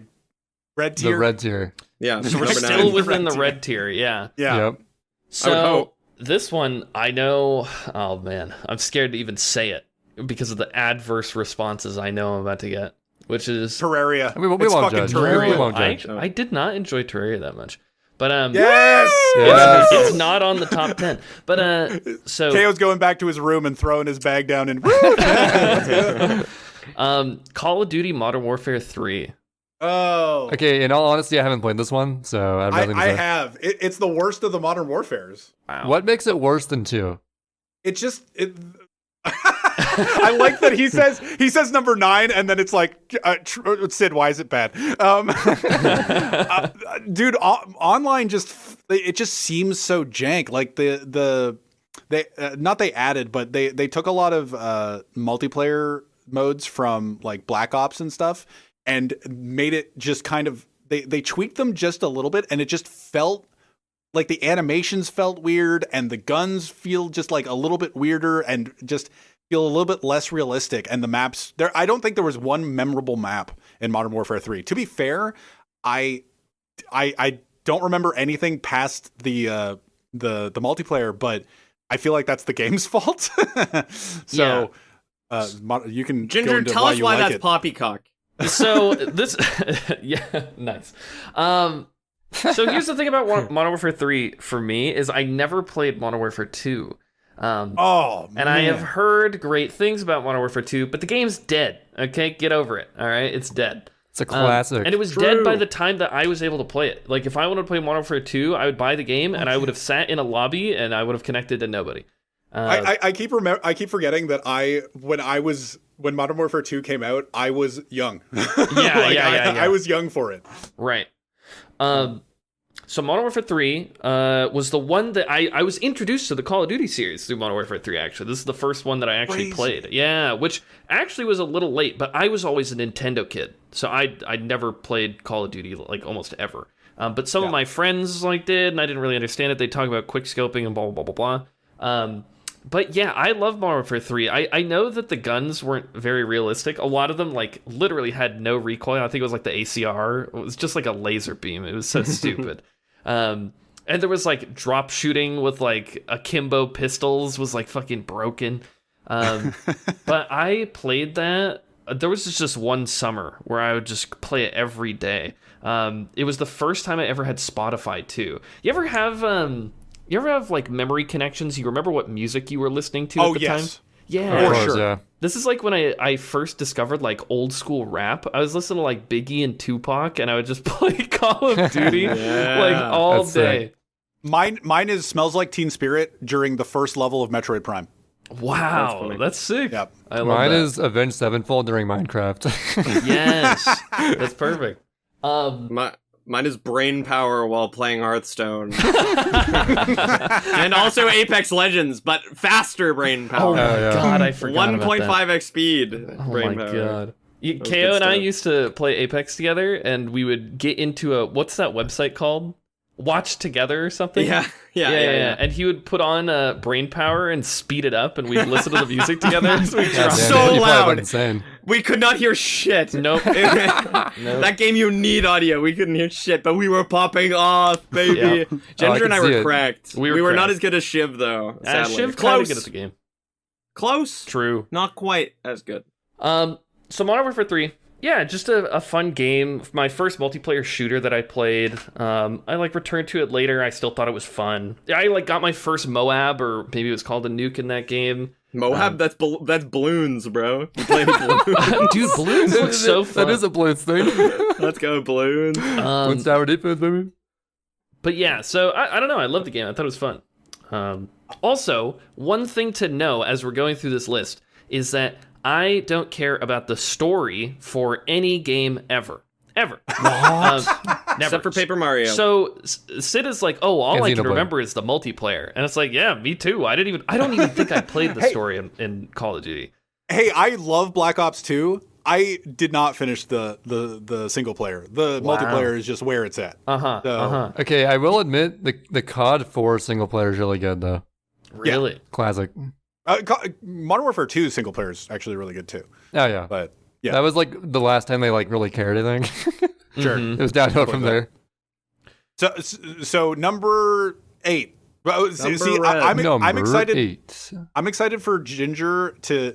So far, his list is Mario Kart Wii, which is a game that is like the worst of the series for me, and then he has Modern Warfare 3, which is the worst of the series for me. get more. So I'm just excited for the next game. Yeah. So if you think this is the worst of the series, you'd be crazy because it's Pokemon. No, old school RuneScape. Let's go, baby! Aston Loader would disagree with you. Wow. He's So playing RuneScape 3 right now. wow, that's insane. Snooze. Anybody that's able to commit themselves to RuneScape 3 is we just have different core values as people. I think. Okay. Family values. But so I mean, did people even call it old school RuneScape? It was just No. RuneScape back in the Just fucking day, RuneScape. okay? All right. What year did it become old school RuneScape? Yeah, that's what I'm curious about. Colin, you got any 2015? insight? I think it was like 2015. All right. Hmm. This is when like old school RuneScape like re-released, like 2015, 2016. I think 2015. Yeah. Yeah. So I barely played the re-release, but Yeah, me too. I used to play back in its heyday. All right. And so I have a tragic story about old school RuneScape, but let me build up this story. So it was my first MMO that I ever played. That and Ragnarok Online were the first two that I ever played. If anybody's ever heard of that game. But I heard of it. loved it. It was so cool. And I went to this thing during the summers called Sports School. It was just like a sports camp for like, teens or whatever. Not even teens. I was, must have been 10 at the time or something, maybe 9. And I met this guy there named Thatcher. Thatcher, if you're out there, fuck you. So, anyway, I met him, and he said that his cousin was Zezima. What? That's correct. My cousin is Zezima. Yo. No way. Colin, do you actually know who Zezima is? Oh, of course I know who Zezima Yeah, is. He's yeah, like the I know first who guy that to is. get like a I don't even play 99. RuneScape. I know who that is. Or Oh, maybe he's perfect. the first guy to get all 99. I have something no like Yeah. fucking idea. He's like a He's like- legend of the game or something. He's He's the the goat. legend. He's the mango goat. of He's the He goat. is He's of the goat. SRS, yeah, or just RuneScape. And so I was like, oh shit, we started talking about RuneScape. We're both fucking addicted. It's amazing. We love it. And so we come up with this amazing plan where we'll play together. I'll do the fishing. He does the cooking. Wow, isn't that going to work amazingly? I'll do the wood cutting. He'll do the fletching. Oh, Wait, my you guys God, are going to be too strong. Calm down. You're going to be like number one. Jesus Christ. Exactly. But then we were like, wait a second. Let's merge. Let's just share an account. And then our playtime would be perfect because we only have a certain amount of a lot I of think time. I see where this is going. Yeah, thank you. So, so Thatcher and I grinding hard. Okay, we got an abyssal whip. We have like a fire cape, I think, at the time. Yeah. We had tons of shit. We had like Varrock armor or whatever the hell it's called. I think I know what you're talking about. Yeah, But it thanks. wasn't Anyway, Varrock we're armor. popping off, and we actually used... sorry, Thatcher's mom, if you're out there. We took her credit card, bought gold from a Chinese website. Yes. And we actually got the gold. We bought a cannon with it. Shit's hype. Our range level is going up. We're killing the rock crabs. Everything's good. And then I come home from school one day, and I try to log into my beloved RuneScape account on my family's computer. Oh. And I can't log in. And so I call Thatcher on the phone. I'm like, yo, Thatcher, like, what's up, man? Like, what's going on here? Like, I can't get into the account. Do you know if we've been hacked or something? He's like, oh, yeah, I changed the password. And I was like, well, what's the password? And he was like, I'm not telling you. And then he hung up on me, and I cried. I literally threw my phone, and I cried. And he went to school like a half hour away from me. There was like no way I could ever get in contact with this guy unless He's I like so called him on the far phone. away. He's so far. I'm He's not like gonna halfway bike to across his the house. planet. You can't ever get to him. Exactly. So my RuneScape account, we were like a level 100 something. We were popping off, having a great time. He just stole the account. There was nothing I could do about it.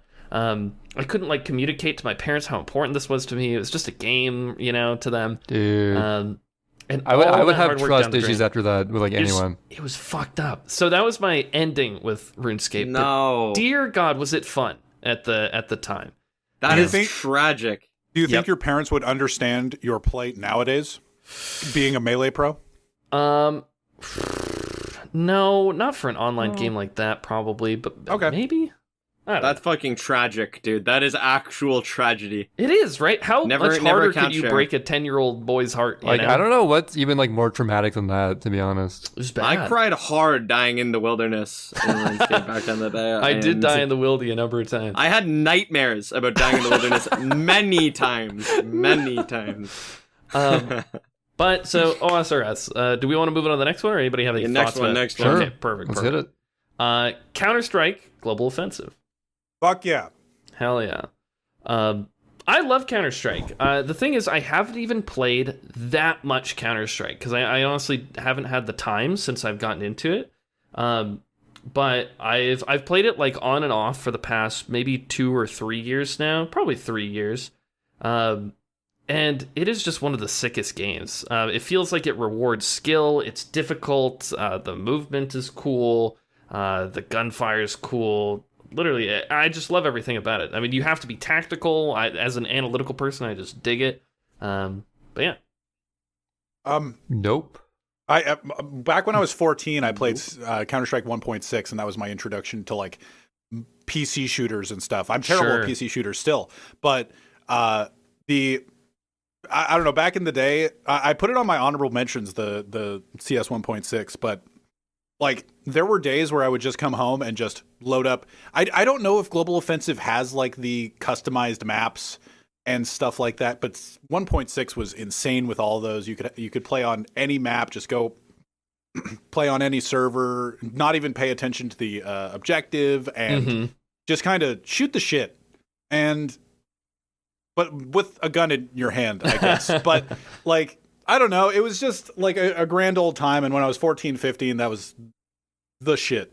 So I'm glad that has some sort of appearance on your list. Yeah, one of the things too is it's one of those games that has like a social aspect for me too. Like I just get on there with my friends too. Like I'll probably never like solo grind the game, but I love when my friends are like, "Yo, you want to play some Counter-Strike?" And we just fucking hop on, try to dominate the other team, and, you know, have fun. It's cool. Oh yeah, for sure. The hooliganry. You gotta That's love right. it. Number 6. Next game. Now this isn't necessarily a game. I will give you a game if you want, but I said 3rd generation Pokemon. Yes. I said Breaking Bad. Yes. Wait, Breaking Bad? Yeah, that's number 5. It's not exactly a Breaking. It's not exactly a game. I just love Walter White. Yeah, I see where you're coming from, Kao. Jesse. At number 5, I put Stargate. All right, tell me about Pokemon. Yeah, so Gen 3's the Pokemon. best. What gen? 3rd. Yeah, that's the Best best one. gen. So my sister and I were on a quest to fill out the entire Pokedex, but not do any like stupid ways of getting Pokemon. We had to like earn all of it. Like the way to get Ho-Oh, or like maybe I think the way to get Lugia into the 3rd gen is you literally had to play Pokemon XD, cleanse your baby. goddamn Lugia, get like a transfer thing from your GameCube to your fucking Game Boy, and like get the Lugia on there. The only way you could get Mew and Celebi were to go to like Nintendo sanctioned trade events where you like went to a Toys R Us. I went to those with my sister and we literally got those Pokemon. You did? Okay, never mind. sick. Those are awesome, yeah. Which, well, like, the thing is they're lame. You sit in a line and then you get a Pokemon or whatever. But it was cool to us and kind of fulfilling to like see, oh my god, we only need like, 12 more Pokemon or whatever. And I actually mentioned this on the last time I was on the podcast. Yeah, I remember the story, actually. Yeah, because I do don't remember even this. think, you guys asked me one of my biggest gaming achievements. I don't even think we got every single Pokemon, but God, we got damn near close. I think there were other, like, Nintendo events that we had to go to like, get certain legendaries or whatever, and we just never did. But, like, the grind of playing through all those, I used to have to, like, to get all the starters, I would have to like go through Pokemon Ruby and trade them over to my sister's game at Pokemon Sapphire and like level them all up and blah blah blah. And it was just like really fun quest to do all that, and I just loved the game too, playing through it, beating the Elite Four, and that whole thing. Was soundtrack? just sick. Can we talk about the soundtrack? Yes, Oh, absolutely. Just dude, Kiss. the trumpets are so Oh, good. Oh, those you gotta love the trumpets. trumpets. Ooh. And then your sister stole your password. No. No, not my password to Pokemon. And she lived half an hour away. there was no way we were She gonna lived interact. upstairs. There's no way. But yeah, 3rd gen Pokemon is fucking hype. What are your guys' favorite gens? 3rd. Nice. Well, okay, I've only played 3rd and 4th, so I don't have much to go on. Wow. 2. 2's classic. Yeah. Probably. It's either 3rd or 4th, dude. 4th is really good. True. See, I only say 2 because it includes 1. And I My like 1 a favorite lot. game. Oh, that's a good point, yeah. My favorite Pokemon game is Heart Gold Soul Silver, so I have Those to are say so good, yeah. 3. Yeah. I didn't play through Omega Ruby and fucking stupid Sapphire or whatever that. Emerald is Sapphire. sick. Those games are amazing as well. Yeah, they seem really cool. Well, see, the thing is, when you say, like, oh, this isn't really a game, but, like, Generation 3, number 1 on Quaniza's list was every Pokemon game. Yeah. Wow. So, because his reasoning was like, okay, but, like, for real, because 1 through 10 would be just different Pokemon games. Yeah, true. He loves like, Pokemon. We all had our cheat pick, and mine was Dead Space 1 and 2, and, like, can you guys remember your cheat picks? I don't even think I Hotline had Miami one, to be 1 and honest. 2. Yeah, Hotline Miami 1. Did I even think you cheat did. on mine? I think you cheated. Yeah, you definitely did. I might have said like Tricky and on Tour for SSX. I don't know. Something like that. Oh, wow. What a great game. Mm-hmm. Tricky. All right. It's tricky. What's next, Ginger? Tricky. Number 5. Coming in hot, everybody. Super Mario Sunshine. What? What? This wasn't even on my Nostalgia? list. Nostalgia? So nostalgia carries the game to the point where I'm able to continually run it over and over and over again as a speedrun, which is cool. I don't think I'd be able to speedrun any game if it didn't hold nostalgia for me. I could feel that, yeah. Because I don't care about the story of any game, right? I've already been through that. So, like, playing through the story of a game repetitively is almost hell to me. But for a game that, like, I remember the music, and I remember, like, oh, there's Flood. Like, it's still hype to me. Oh, there he is. But yeah, I remember playing it as a kid, and I thought it was super fun. This like, I don't even, is it considered open world? Probably fucking not. I don't really know. It is, but it's like not really. Yeah, that's what I'm thinking. But like, I used to just run around Delfino Plaza and fucking explore, and go in different levels and get into all It has the best hub world in any Mario game. Yeah, it's so good. So I just had fun with that as a kid. I remember, what was that TV show where they rated games? Was it on like G4 or something? Yeah. Reviews on the Run. Called. Yeah, but they gave it a 10, and I was like, yo, this game's so fun. Are we talking about Reviews on the Run? Or I can't remember. I don't remember like any specific shows, but it was on G4 for sure. Electric Playground? I don't. But like that was like the gaming channel on TV. Yeah. Nintendo Power. Actually, I mostly remember from G4 was the American Ninja Warrior stuff. Wow. Yeah, what an amazing show. Yeah. But anyway, Super Mario Sunshine. Fun game casually when I was a kid. Really fun game to speedrun. I've enjoyed grinding the game. Yeah, it's really cool. What do you think of Graphics are timeless, by the way, too. Yeah, well, yeah, that's a good point from a Melee player. True. Because Melee has the same kind of deal. But what do you think of Trey and I not having it on our lists? Whoa. Yeah. That's pretty wacky. See, my main thing, I sort of have the Lumardi argument. If I don't really view it as a game anymore, it's more of a like utility. I like it's like a movement simulator versus an actual game. Huh. Yeah. Kao, was it on your list? I think it was in my HMs, but not on my list. Not top 10. No, dude, I got a dense list. And you know what's funny is that I have like crazy nostalgia for the game, obviously, because I decided to run in the first place. But, I mean, playing it so many thousands of hours has kind of soured the nostalgia a bit. It's more just like, oh, it's got sick movement, it's fun to speedrun. It's sort of covered up the fact that, like, oh, as a kid, I once enjoyed this as a pleb. So, yeah, for sure. I think because I'm so early on for it, too, it's almost like it's still that initial motivation for me. Like, I'm sure there's a million games out there that have really cool movement. But if I've never played them before, there's no way I'm going to get into these and speedrun them. I'm not doing it. I can't. Sorry. See, while you were talking about it earlier, it's just like, you don't want to be bad at a game. If you beat Vanquish God hard, you're never going to be considered bad at the game. So, my invitation to you is beat my Zelda with your Kirby and play Vanquish God hard. I probably would do the first one. I don't know about the second though. All right, number 4. Number 4, Guilty Gear Strive. Fighting game. Oh, that's the pick. So, Guilty Gear is what I've been playing most often lately. I would say, especially since I don't currently have a Melee controller. My controller's broke, which is fucking whack. Oh, no. Yeah, I commissioned like 6 controllers though, so we'll be good.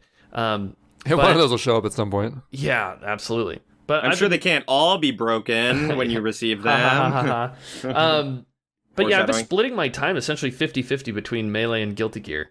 I even, like I said, I have my teacher Drug Fox, who I get lessons from. He's also very good at just traditional fighters and Guilty Gear especially. And I had a lesson with him today about Guilty Gear. But it has been really refreshing as a game that promotes creativity and is difficult. But at the same time is like a 1v1 competitive game. It has like a lot of the aspects of Melee that I love. But I'm just shit at it, which is, it's almost like I'm starting over my competitive journey. I'm frustrated by my losses, and I just fucking lose every single tournament, and I hate it. But then all I want to do is grind it because of that. And so, yeah, it's been really fun. I found a character that I really click with, who's kind of like, who I play Chip, by the way, if anybody was curious. But he's just like very mix-up heavy, very fast. Just all the things that I want out of a fighting game character, I essentially am able to get out of this game. So I enjoy it a lot. Nice. Well, how does that translate from what you were talking about before? You don't want to be a pleb at the game, but he's not a pleb. So I don't know. I'm not exactly a pleb at the game. When I say I'm bad, like, I win sets in tournaments, and not everybody enters tournaments. So I'm not like a casual player. I'm kind of a tournament player, and I do okay-ishly at the tournaments. But I'm not like a top 100 player yet. And so hope to be. You're saying that you're bad at the game, but it's like when I say that I'm bad at Sunshine. Yeah. Yes. Okay. But you are better at Sunshine than I am at Guilty Gear. Hey, I was just baiting it. That's all I wanted to hear. That's all I wanted to hear. But so the thing is, I'm kind of down to be bad at it because of that base love I have for the game, how fun it feels to play it, and all that kind of shit. You know. Mm-hmm. Cool. Next Guilty Gear game. Next game, number 3, Paper Mario 64. Ooh. Okay. Have you played Thousand Year Door? I gotta ask. So I have played Thousand Year Door, and You prefer 64? so This is crazy. I prefer 64, and Thousand Year Door isn't even on my top 10 games of all time, right? Bruh. No way. Fight it out. So we have to think here a little bit about who I am as a person, right? I don't really care about the story within games. Carried hard by nostalgia. Came at a time, Thousand Year Door came at a time where I was very busy with Melee. Right. So I spent a lot of time just running around Paper Mario 64, buying every single item in the game that I could, following the story, but also going down the other paths, leveling up all the things that I could. The feeling you get when you're in that desert level and you get the upgraded hammer for the first time, or maybe that's where you just get the regular hammer, is like, oh my god, I remember the music blaring in the fucking temple. There's a bunch of scary people in there. Like, oh my god. So this is like nostalgia boner all the way. Exactly, to the maximum. I wanted to speedrun this game, and I learned part of the speedrun, but the speedrun was so whack that I could not do it. Movement was like not cool at all, really. There's like little things that you can do with movement that are definitely important, but a lot of it's just like you literally are supposed to skip through the game. Like my nostalgia it's just like dead. Jump and then spin, jump and then spin. Exactly, yeah, jump and spin. Yeah. Cool, good job. But I have a ton of nostalgia for the game. At the same time, I don't really like RPGs, but it still manages to like hold my attention. Yeah. See, that's what I always say, is that you don't really have to be an RPG person to enjoy Paper Mario. Mm-hmm. It's like, it's an RPG, but it's more than that at the same time. Yeah. Somehow. Yeah. And don't get me wrong, I do love Thousand Year Door. I had a lot of fun playing the game too. Okay, because I definitely got you wrong a little bit. But now I'm getting you right, so we're good. Yep. Okay, good. We good for number 2? I just wanted to acknowledge, just like, it held my attention. Number 3. I'll just say that I played Thousand Year Door like multiple times before ever even touching 64 on emulator in the future. So it's definitely just a matter of circumstance, where I played T2ID like so much before ever playing 64 that when I actually played it, I got through most of it, but I like quit towards the end at some point. Because the whole thing just felt like a watered down Thousand Year Door to me. And I think it was just a matter of like the order I did stuff in. Like, if I played 64 first, I would have enjoyed it more for sure. That makes sense. So. I also think that Thousand Year Door is a lot more fluid of a game. Makes more sense. I think that the movement's more fluid. The combat is just, cleaner. The combat's so good. You got like super guard options. There's all kinds of badges. Oh, man. Yep. And in 64, you have like star power. Real cool. Nice mechanic. But, like I said, I mean, it's a story game that was able to hold my attention. An RPG that was able to hold my attention, which is fucking rare. There's no other RPGs on my list. But yeah. So, great game. All right, number 2. Let's turn up the heat. Number 2, World of Warcraft. Oh. Okay. Yep. Noise. Yeah. Any WoW gamers over? No. Nope. Are none of us WoW gamers other than Ginger? I'm not a WoW gamer. I maxed a character out at one point before a certain patch with my friend Ginger. I played some WoW with him, but I'm not really a WoW guy. Wait, did you actually max your character? Yeah. Wait, did we before? It was like when it was pretty easy to max. Oh, right? okay, sure. It was before like what is like Shadowverse, I remember Spider-Verse. You leveled a Tauren Paladin, right? That's the one. Yeah. That was fun. I had a lot of fun playing with you, and you seem to hate your life. No, I had fun. I just like I had fun like chilling. You know? Yeah. It's just like that's like my thing. My favorite part, I think the most fun that I had was when you were having the least fun. Which is, dude, like we kept wiping on these spiders, like at the very start of some dungeon. Oh my god. That was my favorite part. Man. I love that so much. It was so funny. Yeah. So to be clear, with for any listeners that played WoW, we were doing like a I don't even think it's called time walking anymore, but we played through an old Wrath of the Lich King dungeon that was scaled up to our level. And we kept wiping at the very first room. It's like, how is this possible? Over and over. It was great. Yeah. I loved it.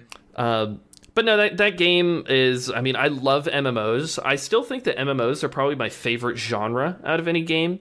I guess I said there weren't any RPGs, but I mean, MMOs kind of count as an RPG. They're just kind of different. But it's a little different. Yeah, exactly. You skip through the story. You just dude. I'm not reading the quest text ever. I'm just going and doing whatever they want me to do, killing the monsters. Mm-hmm. But World of Warcraft was really cool because you get the MMO experience, you get the social experience of playing an MMO, meet a bunch of cool people, meet people who have goals that are kind of aligned with yours within the game. Get to play with IRL friends in an online space. You're kind of represented by a character. Everything's fucking cool. Has a lot of nostalgia for me because I played it when I was really young. I started in Burning Crusade. I don't know if that means anything to anybody here. But that was long time ago. And then I have since revisited the game. And the thing that I loved about it too is it has a really cool multiplayer mode where it's 3v3 called Arenas. And I got decently good at it. And yeah, it's just like, it's really complex and difficult and hard, and it takes coordination. And there's just enough people to not make it so hectic. Like 3v3, you can sort of manage everything that you need to within the allotted time. If it's like 10v10, like sometimes you just fucking die and there's nothing that you could have done. So WoW has this PvP competitive aspect to it, but at the same time, just being a cool place to socialize, hang out, play through the game, all that kind of stuff. So, all right, number one. That was the penultimate number. Yep. Which is Who's two. Gonna be. This is number dumb. one. Yeah. I don't know what it could be. Drum roll. I'm drawing a blank here. Super Smash Brothers Ultimate. Yes, thank you. Dude, Ultimate's the best one by far. Wow. Because Sora's in it. They're all here. Or what's the catchphrase? They're all here. Everyone's here. All Everyone's your friends. hanging out. Your entire family is here. Even Dr. Mario's here. Wow. It's like what you think heaven should be. Everybody is there. Everyone's there. Your family dog from 20 years ago who ate your foot. Yep. Yep. He's there. He's in the game. You can play as him. So Super Smash Brothers Melee, great game. Do I even need to talk about it? You guys want to ask Not me anything really. about? I don't know. What do Okay, you would say? you rather? No. Gee, what's funny is that when you guys started memeing about his number one, I was sitting there going like, wait, what is this? Oh yeah, it's fucking Melee. Tell the viewers why they should be playing Super Smash Bros. Melee in 2022. So Super Smash Brothers Melee is 22. Insane. It's not only fun at a casual level, it's also enjoyable at a low level as a person who's just trying to pick up the game competitively, and it is fun all the way until you're a top player at the game. It has probably the most expressive and creative movement system out of any fighting game that I've ever played. You are never going to experience an interaction the exact same way multiple times. As soon as a match is started, within the first 5 seconds of the game, there is no way there has been a game that's played out exactly the same for those 5 seconds. Maybe some similar situations, but the beauty is in the nuance. So if you're looking for a game that is going to stand the test of time, that has beautiful movement, timeless graphics, amazing music, Super Smash Bros. Melee is the game for you. Super Smash Bros. Ultimate is the game for you. Super Smash Bros. On the 3DS is the game Super for you. Smash Bros. Ultimate on the 3DS. There it is. Boom. 3DS. Brawl is the best Yeah. one. All right. Mm-hmm. Grab a buddy and play Melee. If you want to learn Melee, you gotta grab a buddy though, dude. I'm telling you, grabbing a buddy, playing some Melee with the buddy who's brand new, just with you. There's nothing like it. Dude, Or Colin, if you're going to college university, if you will, there's oftentimes like a Smash club and some some degree there. Yeah. I know there was like when I went to college. So Yep. Mm-hmm. I've grab had a some lot of buddies friends do there. that. Do you have Absolutely. something to tell me, Ginger? Yeah, I was going to say, when you were sort of describing some of your frustrations with playing on Smash Ladder, you were like, yeah I'm just playing as this, like, soulless guy. Who even knows if it's, like, a person? I don't really feel it's like... How do you know guy's he's not a soulless? person. And then you were talking about how, in person, you're like, we're sort of having a conversation, and you're like, well, maybe we're not even having a conversation. And what I feel about that is that When you're playing somebody online, it's totally different because there's like when you're playing in person, there's like an understanding that you guys have that you are both people and you're both trying, and like online it can come across that somebody's being disrespectful or that they don't understand who you are or like what you're representing through the game. It's just like this weird human disconnect online. Yeah. And in person you just I can like feel how the other person is feeling. It's a special thing. It's cool. It's totally different. Mm-hmm. Yep. And in person, there's the shared knowledge. There's like the mutual respect that it doesn't really matter. It doesn't matter how good you are at the game. At the end of the day, each of our controllers are fully breakable. And I will take advantage at the first available opportunity if you taunt me. So that's right. There you go. You know, boom. You see, versus, and that's you know, what makes the game beautiful. I want to mention that like the shared knowledge in person is important because the shared knowledge online, the person might change the password to the knowledge and just steal all the knowledge. Lord. No. And then they live like 30 minutes away. It's like, oh, God. I can't get the knowledge back, damn. All I can do is throw my backpack. Well, I'm yes! and try to smash your controller that's inside. Yeah. I appreciate you putting that together within the last 10 minutes. I did think about messaging like the group earlier and being like, well, we did make a top 10 list last time if Ginger wants to put together a top 10 this time. Mm-hmm. But it's good that you threw that together because that was nice to just sit and chill and comment that your red tier was garbage. And it is the red tier. It is the red tier. You got to think about that. You know what I'm saying? It's the worst option at the stoplight, you know? Yeah, the worst one. All my homies hate red As tier. opposed to the S tier, the best option, the stoplight. Yeah, the S tier, let's go. S tier at the stoplight. but like S for start. So Trey, one question I have for you, since Ginger said his number 3 was Paper Mario 64. Mm-hmm. Your number 1 was Paper Mario Thousand Year Door. That was your number 1? I had no idea.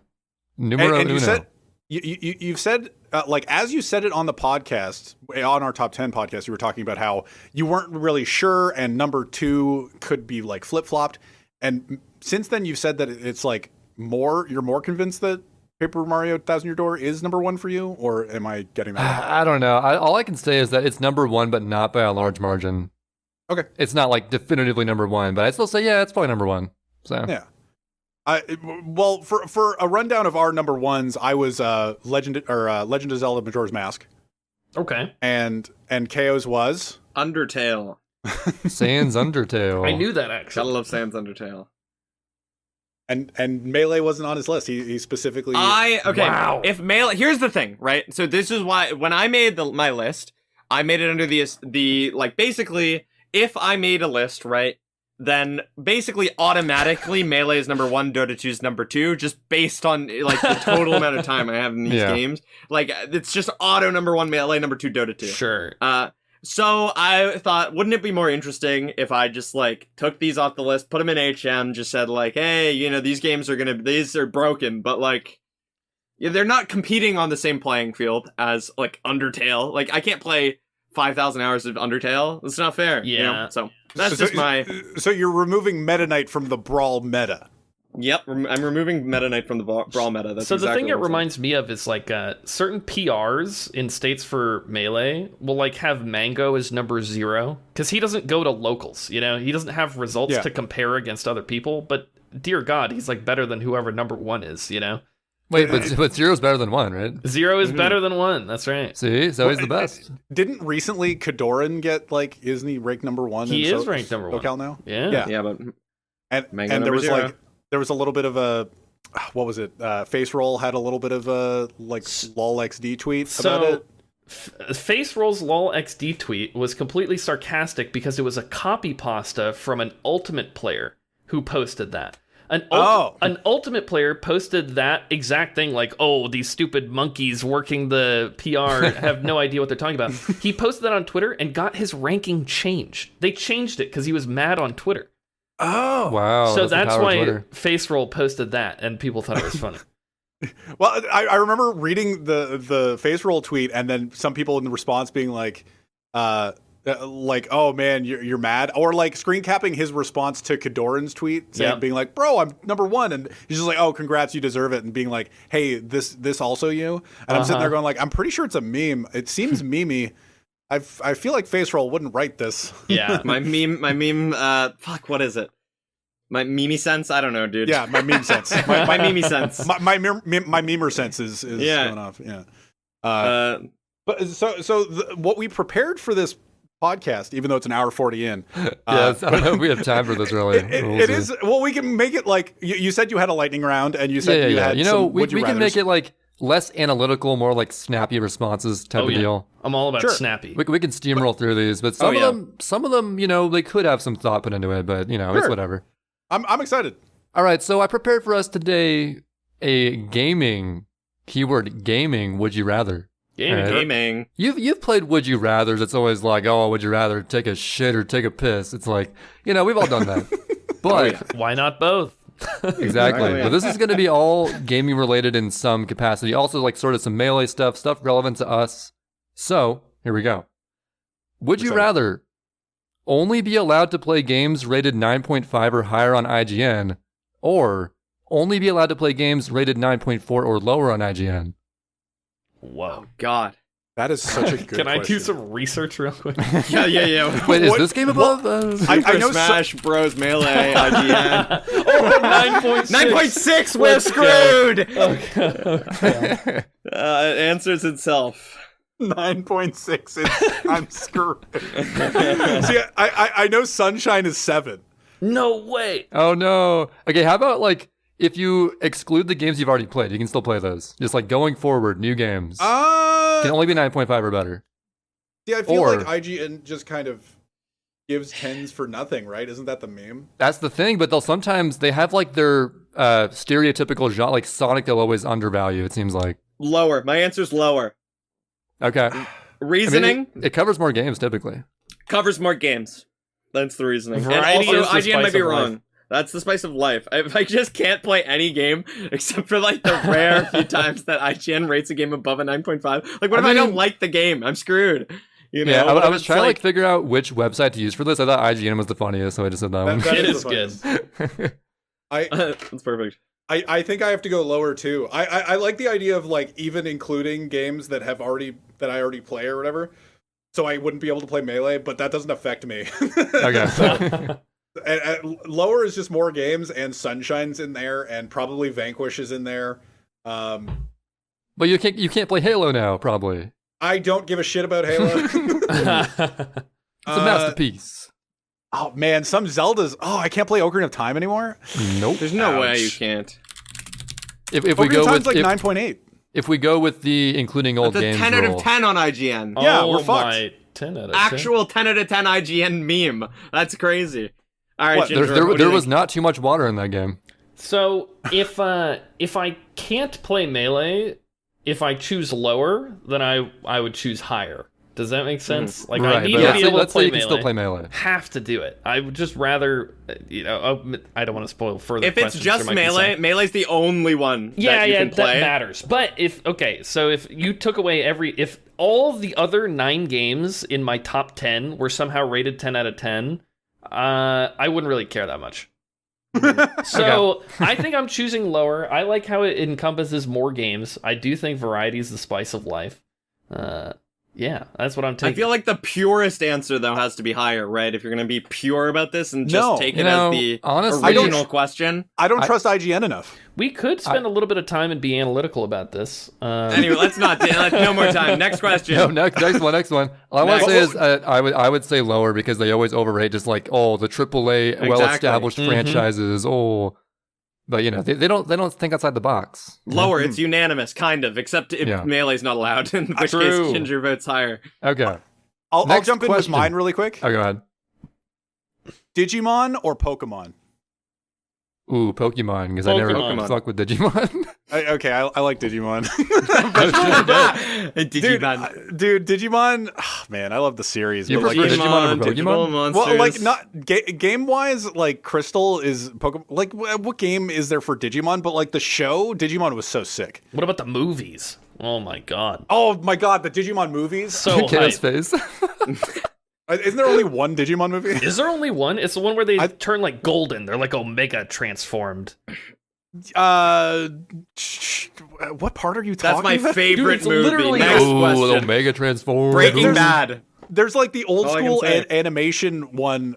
Like the Digimon movie is like 3 parts where it's just like Tai as a kid and then Tai as like a teenager and then their siblings as teenagers. You know what I'm talking about? Tai Is this a Lopez? fan I don't know fiction? what you're talking about. Did you write this? I'm talking about Digimon. If you look up Digimon the movie, there's literally a giant golden guy on the cover, bigger than anything else. That's the movie I know. Yeah, okay. He's Omega transform, dude. This is there- a fan fiction. Is this Thank the one you, where they're Trey. in the computer?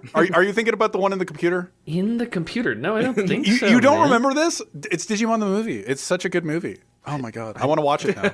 You just Yeah, Anyway, look up I haven't Digimon seen the like a movie that I'm single looking Digimon at. thing. I'm gonna be honest. Next question. Okay, Trey, you go.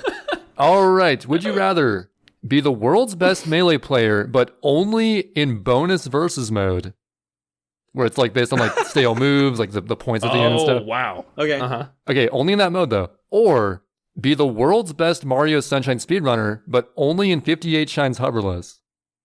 Ew. Oh, my lord. Ew. So like, which game like better niche fucking thing no one cares about? I picked Melee just so that I could fuck up Ginger. It would be so good. If Dude, he just could I avoided never, if he could Butterfingers. never beat me, no matter how hard he tries, I can just effortlessly defeat him. Well, your no matter, points even would if be he- higher than me. I might And my take points more will stunts. always be higher. Yeah, but who cares, buddy? Wait, True. in what I'd do it what justice aspect for of you. Melee? I don't quite understand the aspect of Melee we're the best in. Like, Just winning. You just always win So- usually. Well, the bonus points Always, mode, usually. they give you random bonuses for doing certain things within the game. yeah, like and they're- cheapskate, stale moves. You know, Yeah. like what, like at the end screen that like NetPlay skips. It has like a list of point values next to like yeah. stale moves, Butterfingers, all those things. yeah, they give you a Pacifist. bunch of points for like getting more grabs. They have a bunch of titles for them all. Yeah, Yep. so it's Yeah. like the one player point things. Yeah. Yep. So basically, Yeah, you're okay. the best at just like specifically getting the most points in that. Maybe not necessarily That- like the game, but That's so yeah. funny. I want that because 58 Shines hoverless is so stupid. Yeah, God. I'm It's gonna still take. it's a main category. I think. I don't know. Wow.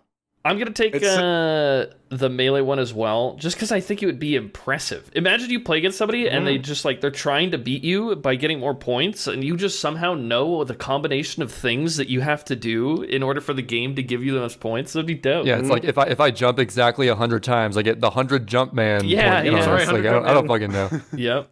You're just so good Oh. at jumping.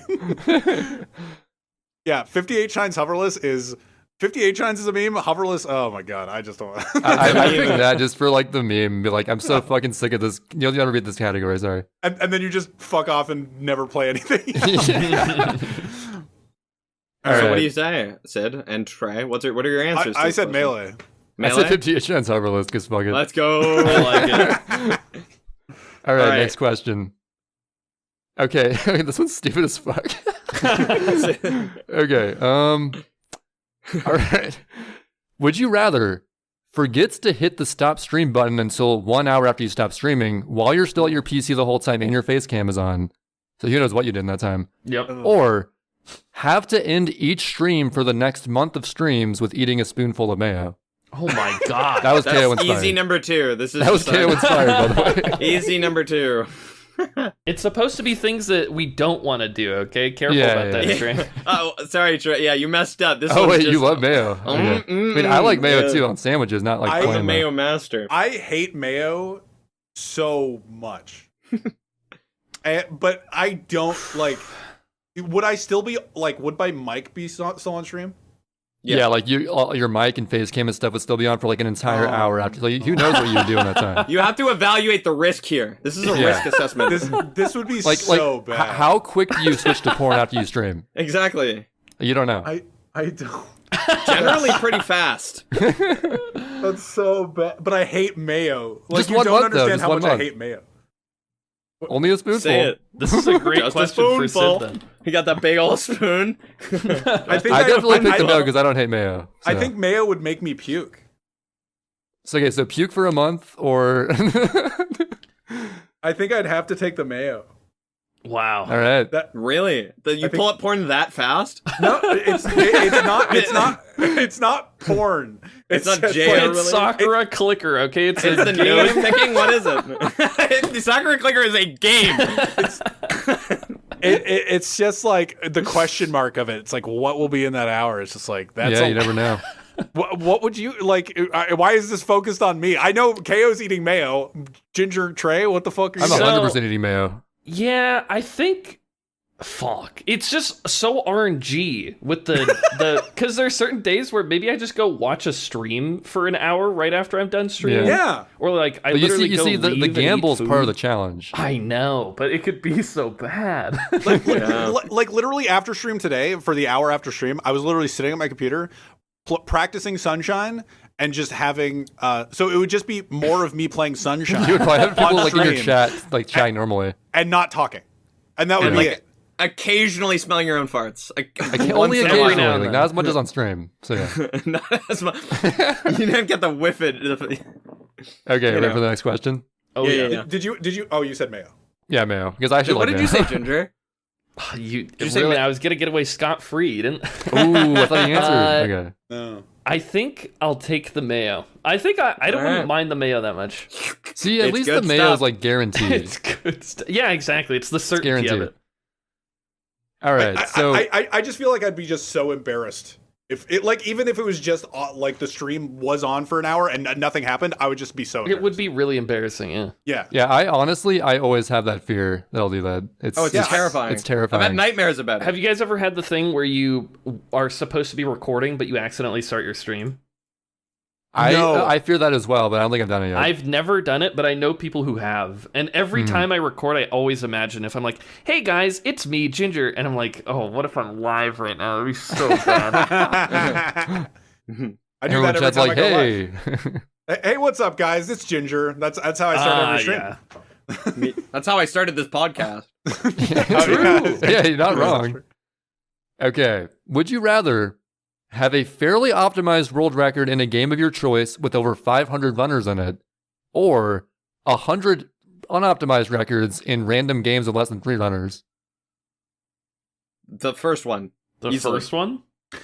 But dude, think of the number of records, bro. Fuck the number of records. Yeah, Give I me guess the- I'm not motivated by the clouded. number of records. I feel like there are people that exist that have like the hundreds of records, and I like. And they're didn't so we talk, cool. Didn't we talk about how like KOs or like some of us are just like motivated by like, you know what? I want to be famous, you know, something Yeah, like that. everybody wants to be famous. But But dude, you it's just never know. Here's my playing devil's advocate. What if like one of those random games pops off one day and like you're the fucking Whoa. dude of that game, bro? but it won't be because of you. Oh right, Because you because already it have was the record. unoptimized. Damn. Okay, you're right. yeah. So I Fuck. want to have the fairly optimized of the popular. I probably could have worded this one better. Whatever. Yeah, maybe if they were optimized world records in games with like Yeah, 3 or less okay. players, then it would be more of a challenge. But even if my records were optimized, I don't know. If my records were optimized in 100 games, like I'm just Yeah. that much of a fucking giga chad. Well, let's put I it don't that know, way then. Let's but- put it that way then.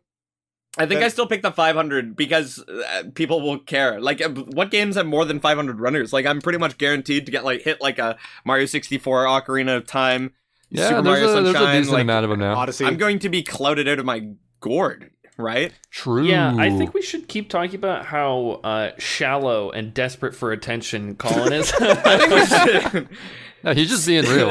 I know. I'm just being real. I'm just being shallow. I and think desperate for I would also take the 500 games in the one record. I just think Or it would 500. be so dope. the Yeah, 500 500 players runners. in the one record. Yeah, 500 runners. Yep. Yeah. Sorry. 500 records. Yeah, I would take 1,000 games. No, 2,000 games. Dude, okay, Trey, what is your answer? Dude, I actually don't know. Like, I fucking Think about the YouTube content yeah. for so 100 games. I'm gonna say 100 yeah. optimized world records because I could be like fucking yo, I got the record in this game. This week I'm gonna do this game. this week is I'm gonna how- do this game. How I got the record in Super... See, here's the thing, right? Is that the clout from like number one in a popular game? It's like 15 minutes of fame, sort of, right? Mhm. Yeah. It's like Times eventually 100 it'll get games. beaten. That's like 1,500 minutes of fame if you Yeah, multiply it's it out. like it's like a linear scale there. Exactly. So I don't know. I'd pick the 100 optimized games. I guess I changed it. So That's fine. No? Yeah. I like that. If they were optimized, if they were in not optimized records, in Yeah, they're like, who games, cares? it's like Yeah. I just have 100 shitty records. like, woo! I just play a lot of games. I have Were the you next saying? question. Okay. Would you rather anime or cartoons? Anime. Anime. Oh, okay. Wait. Oh, okay. But isn't anime also just cartoons? Or No, the cartoons is like Western cartoons. So like you're choosing between anime 100%. You're choosing between Death Note or SpongeBob. You know what's funny is that like a little more than a year ago I would have said cartoons, Yeah, Oh. but I only what I was recently saying. got into anime, sort of. So I recently got into anime kind of as well. Like we started off this season talking about a lot of anime and stuff, but like I don't know what like Western. I was getting into anime, but I haven't watched it recently because I've been watching The Sopranos. So True.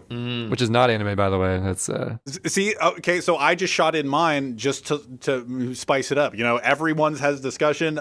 Everybody just shoots it with anime. I think I'd choose anime too. So I guess, Yeah. I guess we're all just on the same we're all page. weebs. check out my anime list, viewers at home. myanimelist.net/profile/KAOAKO and tell me how bad my ratings are. And Nice also plug. and also love me. What about Please. card? What do you think? Please.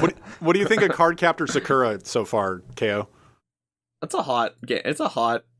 Wait, no. That's a hot game. Oh god. No. Wait. Stop it. Cut the tape. I don't know. It's like I don't really. It's like a 1. Wow. no. It's like a 6. It's like an IGN But I don't know. 10. I watched it to hang out with you and to joke about the tables. Like if there weren't the like Joke the about making the desks. Sorry. If it went for the memes, it would be like not. I would have dropped it. But you I'm know, an alien. I'm in it for the aliens and the memes. I'm an alien. It's good, dude. It's good stuff. It could be a cloud card. Oh, it's an alien. No, it's an alien, not a cloud card this Not a time. cloud card. Yeah. Okay, sorry. All right. You have a next one. This one was about Among Us. It's so stupid, though. I'm going to skip it.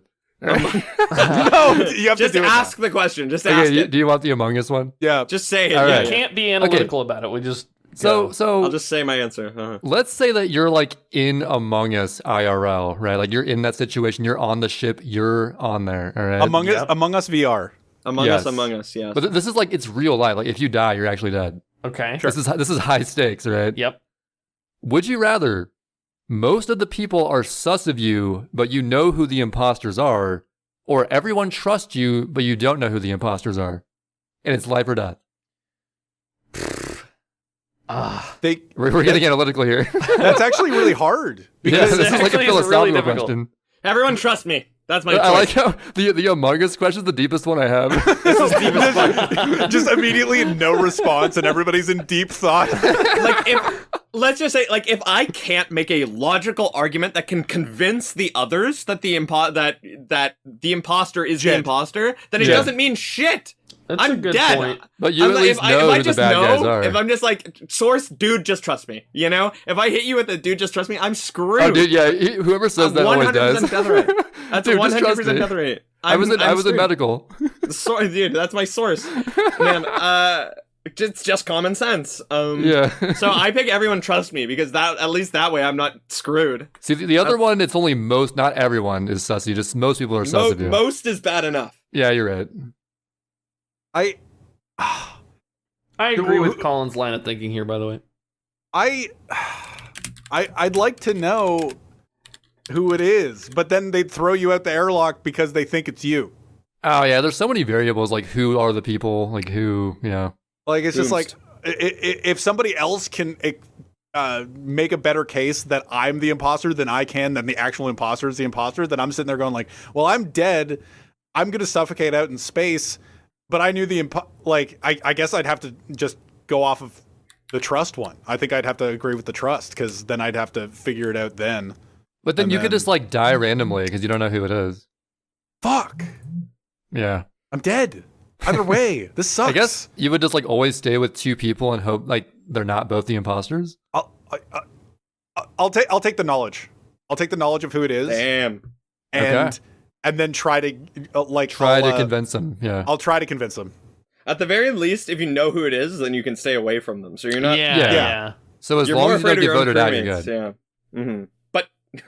What I mean, would you take, Trey? Ginger, what is it? Wait, did you ask Trey? Yeah, I did. No, let's go Ginger Okay. first because I don't fucking Ginger, know. Ginger. Well, Ginger, you're fuck. next. So, like, here's the hard thing. If the imposters win, are you dead by default, even if you're one of the last people that survive? Yeah. Well, then you're just fucked, right? Fuck. 'Cause I was This would thinking, be a like, shitty situation. I was thinking if you know who the imposters are, you stay away from them. But if they just run around killing everybody, then, like, I mean, eventually you're gonna die even by default. Unless the crew RNG figures out who they are, and it can't be because of you. Like, But it might be. But it could be that You might figure out in the future. Who knows? I don't know. It's just one of those rounds of Among Us where the imposters just suck ass. So here, I've got it. So, It's like it's the RNG. They just out themselves immediately. It's just weighing the RNG between do you think that your crew will be able to figure it out while you run away from the fucking imposters if you know who they are, or do you run the RNG of not knowing who the imposters are, but people trust you and you just run with a crew, and hope that one of them aren't the imposters that kill you. Yeah. And I don't. Both of those sound fucked. You're just done for. Yeah, which one do you pick? I'll pick everybody trust me. Source, dude, just trust me. Yeah. All right. Trey. I was in medbay. What's it gonna be? I thinking about this now, I've just not analyzed this question right now. I just sort of wrote this down like as a meme when I wrote it down. Good question. I guess it's the option between like the hero story and just random dumb luck. Because if you know the imposters and you have to like win people over, like you're the hero of that story, like, you gotta like make it happen. Whereas the other one, it's just like you're sort of just like a crapshoot. Like maybe they don't kill you, maybe they do. Mm-hmm. Yeah. But like you're in a good spot, like trust wise. Yeah. And I guess it's like, would you want to be the hero or just chance it to like dumb luck, but like most likely not get voted out? I want to be the hero. I picked the. They're dumb. Because I would likely die in this scenario anyway. I picked the hero because I want to be the hero. All right. All right. Respect. I picked the first one. All right. I have time for one last question. For the record. So think hard. Yeah, we could call it after the next question. All right. Sure. I have the paparazzi knocking on my door. This is not a joke. Oh shit. Mm-hmm. They figured out who I am. They finally acknowledged you. They finally acknowledged me. Trey's finding the best would you rather he came up with. Yeah. Oh yeah, I'll have like the best one. Don't worry. Do you have like the cream of the crop? The cream? Ooh, cream of the crop. Wait, let me. Dude, why are crops so creamy? What's up with that? I don't know. I mean, only the creamy ones okay, are quickie, creamy. like off the cuff. Mountain Dew flavored Doritos or Doritos flavored Mountain Dew? Jesus Christ. This is what you hit us with? Question. That is the best question I've ever been asked. You know what's funny is that Doritos flavored Mountain Dew actually happened one time. What? It was called Doritos. It was a real thing. Oh, God. So do I want like candy chips or like chip drink? Yeah, chip drink. I picked candy chips. I'll take the candy chips as well. I actually like that. I'll take chip drink. But it's like on a cornflake, but it's I'll candy flavored. I'll take the Doritos because it was like a real thing cheese, at one right? point. Nacho cheese, right? Yeah, nacho cheese. I think we're all taking candy chip because I don't want to have chip drink. I'm taking chip drink. Yeah, Trey takes chip drink. Because it was actually a real thing at one point. I'm sure it was pretty good. It had to be, right? Yeah, but maybe it wasn't accurate. It has to be accurate, Oh, well, maybe. What if they made like a shitty fake chip drink? That was actually just a drink and not a chip drink. You know? Should we do your question, KO? Wait, what do you mean? You said you had one. It was like life or death or something. No. I can take one last question. Oh, like one of my amazing questions. Okay. Yeah. Do you have like an amazing question? Yeah, I have a lot of amazing questions. Thank you very much. Oh, he only has time for one. So. Yeah, he only has time for one. I'm like sweating here. I don't know if this is like the most amazing question, but it's really funny and it's quite it's a very wordy one, so we gotta like listen up. Hit me! All right. Would you rather Melee only be comprised of the top 8 highest tier characters according to the most recent official tier list? Okay. Only the top 8 characters are available to play as. Yep.